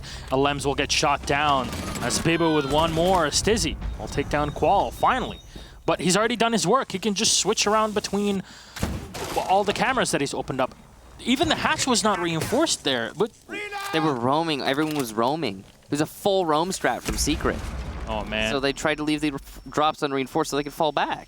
So now all the Qualls is doing is just switching between all the cameras that he hacked into. Bibu will find one kill, and it's all up to Stizzy. 40 HP left. He's clutched before, but he's got 4 left at full HP from Vitality. The Frenchmen are just at the final stride, and these are the French Knights that are looking to clean it all up and bring back a full lineup into Pro League. Team Secret, 1 kill away from their loss here. And relegation back to Challenger League where they came from. Second last smoke canister will be dispatched, but it's not going to do much as They should have all this on lockdown. He'll do a bit of damage, but it doesn't matter. It's a 3v1. Hatches are all open. Everything's walkable. Everything's open. And Stizzy gets shot down. Sneaky will take him out. And ladies and gentlemen, say hello to Vitality. They made it back. It's been months. They've been working on it. Different lineup, different players, and months of preparation and struggle through Challenger League. And here they are. They knock back Team Secret into that position one they came for a year ago. Vitality reclaim their rightful position amongst the top teams in Europe, recently having only fallen to the Stream in the most recent French championship. Truly a sad story, on the other hand, for Team Secret, who went the distance. All 3 maps played. First map going to Secret, ultimately ending in that 2-1 in the favor of Vitality. A sad, sad story for the UK team, but at the same time, I think well earned by Team Vitality, well deserved, and some beautiful play came out of these matches, I gotta say. Not only from Vitality, but also from M&M. Just in general, both of them, congratulations, welcome to Pro League. And our 2 Challenger League teams make it back in. We saw that as well in North America, so. LATAM is the only region that didn't have both of them. Yep. Red Devils did retain their position after very tough, I mean the longest broadcast, online broadcast in the history of Pro League at 8 hours and 20 minutes. It's a long one, but we ended up going through it. So just another day at the office, as they say. But I'm very excited to see how Vitality changed from last time they were in Pro League. I was very happy to see them perform so well, really giving Secret their all. And then you look at M&M, the way they played Border, the way that they were just going around communicating and droning and giving all that information. Man, that's a lineup that has a lot of potential, and I can't wait to see what they do in PL in Season 10 coming up pretty soon. But we have an interview lined up, so let's all get together and say hello and welcome again to Monsieur Bastien Dulac. Bibu, bonsoir, and Bibu, welcome back to Pro League. Ah, hello. All right, that was a bit anticlimactic. So we're gonna wait around for that. We'll come back. He was so excited that he decided to mine. I don't know. We're figuring it out. We'll get it back. He's so excited he literally like. It seems like he's having. We can surmise from his face that he's having an emotional time. So it was a lot of work for them. You know, they clearly came into today very prepared. I'm sure after Vitality lost to M&M, it was a situation where they were thinking to themselves, wow, I mean, if we don't make this. That's going to be really tough. And Secret, I mean, on their side is, well, you saw Leon disconnecting almost instantly there. Never seen him do that before. That's a new thing. I've never seen him do that. Let's give it one more try. So, Bastien, hello, welcome to Pro League. Thanks a lot, man. How are you? I'm pretty good. I mean, I remember last time we had a conversation. You know, you were at home, and it was a very interesting and very well shared. So I hope your dad is doing well, first of all. Yes, but he's good. Number 2, you know, you stepped away from your role as a player and then went back to Vitality only a couple months later. Team was reformed. you vowed that you would go back into Pro League after going through CL, putting everybody on your back alongside the team, and there's been a ton of support from the organization as well, as we can tell. And here you are, under what six-ish months later, and you're in Pro League. A full French team is finally back in Pro League. It's been a while. With that said, Secret gave you a hell of a fight, and Consulate was definitely something that you felt pretty hard. Now, when we talked to Doki from M&M in the interview before, he said that you guys didn't really play Consulate during Challenger League, and it was more of a constant ban. They were expecting you to kind of play it in that matchup, maybe if you had any hidden strategies. Were you prepared for Consulate in general and specifically against Secret? How did it go? Yeah, we just do the work before. We prepare Consulate, but it's one of their best map since a lot of time, since all the Pro League, I think. So we try it. We know that we will play one of their map because Coastline was good for them too, so we decided to ban Coastline. They are very good on Consulate. Nothing much to say, but after we know that we will have more good maps for us, like Oregon and Bank, and it's rock. Yeah, I mean, in Consulate they were dictating the pace. They're kind of baiting you into going for a plant, and they would assault, or Secret would assault you as you're getting into your post-plant positions because there wasn't much time. And both Michael and I touched upon that for quite a bit because it was very clear to see. Now you get to Oregon. This is a map that you were also extremely comfortable on in your previous matchup against M&M, and it was that 7-2 victory you had. You were playing a lot of soft walls though, especially on the basement. What's your logic behind that?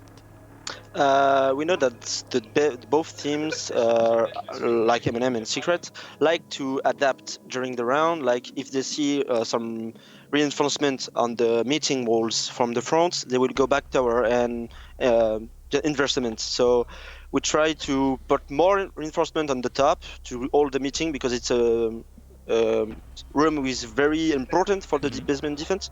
But they were better. We do a lot of mistakes. But finally, we get back home.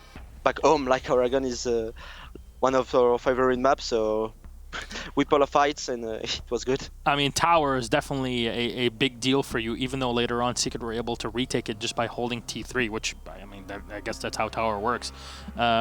You played a beautiful Jackal as well. I mean, it says here in my notes, round 9 clean, vitality round, Jackal, Bibu, beautiful. That's basically what I have. It was that good. But then you go into Bank. You ban the Jackal, and I look at Michael and I'm like, they will play Dokkaebi, I guarantee you. And that's what happened later on. Was that already planned in your head by not abusing, but using the Jackal as much as possible in Oregon and then going to Bank and banning it? We know that Jackal is good for good clear. Have a good clear for the roamer, so we take it on Oregon because they ban Capitao. We all the team know that we love Capitao, so we train with Jackal. It's work. And after we know that on Bank they love Leongids love play Jackal. And we don't have some good feelings with it, so we said, okay, ban it, and let's try like this. And Bank is very soft. Like all the floor can be played from the under and the both side. Exactly. So with Jackal, it's very hard to. When you are tracked by Jackal, it's very hard to roam. So we don't want to deal with this, and we just decide to ban Jackal. So what prompted you to use the CUD as well? There was one specific round when you played the basement, a round that you famously lost in this situation. To close the hatches, were you just seeing that Secret time and time again were not bringing a Thatcher, or how does this sort of strategy evolve in your head throughout the rounds? Yeah, we just say, Bride just said me, they don't play Thatcher since the beginning, and we don't play Kate, but let's try to take Kate, but we denied 2 hatches, the CCTV hatches and the red hatches, but they just push a good. They did a good push on servers, and we fucked up on some. Sorry, we messed up on some gunfights because Leongids is very good when he need to open kills. So he did a great job on this round, yes. Leon Gids is pretty great in that round as well. Stizzy's play, the clutch with the Thermite, was also pretty excellent. But yeah, in general, it was just excellent play. You played Vigil, Ella, Rome as well with the elevators and Archive. Later on, we saw at the final round, Secret try to put a bit more emphasis on that full Rome, but it didn't work out. The Dokkaebi was an excellent choice in that round, and that's it. You know, at some point, Siege is not just about a game of pure operator picks, and that's how they counter one another. There's a lot of information, and there's a game of chess that's going on between how you use the abilities and if you use them correctly with your in tandem with your teammates and against your opponents. Overall, fantastic bit of play. You take bank 7-3. Congratulations again, Bastien, on making it back into Pro League. Anything you'd like to say to all the fans, French or not, and whoever it may be, because it's been a while since we've seen you.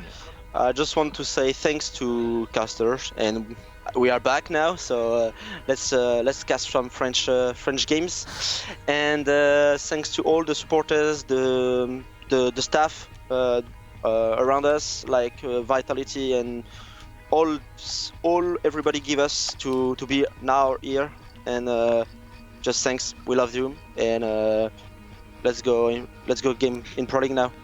All right, well, we'll see how you guys do in the next season, Season 10 of Pro League. We're back. That's Vitality is back, and I'm sure a lot of the French fans are very, very happy. So, Bastien, congratulations again to you and the team, and we'll see you very soon. Bonne nuit. Bonne nuit. Bye-bye.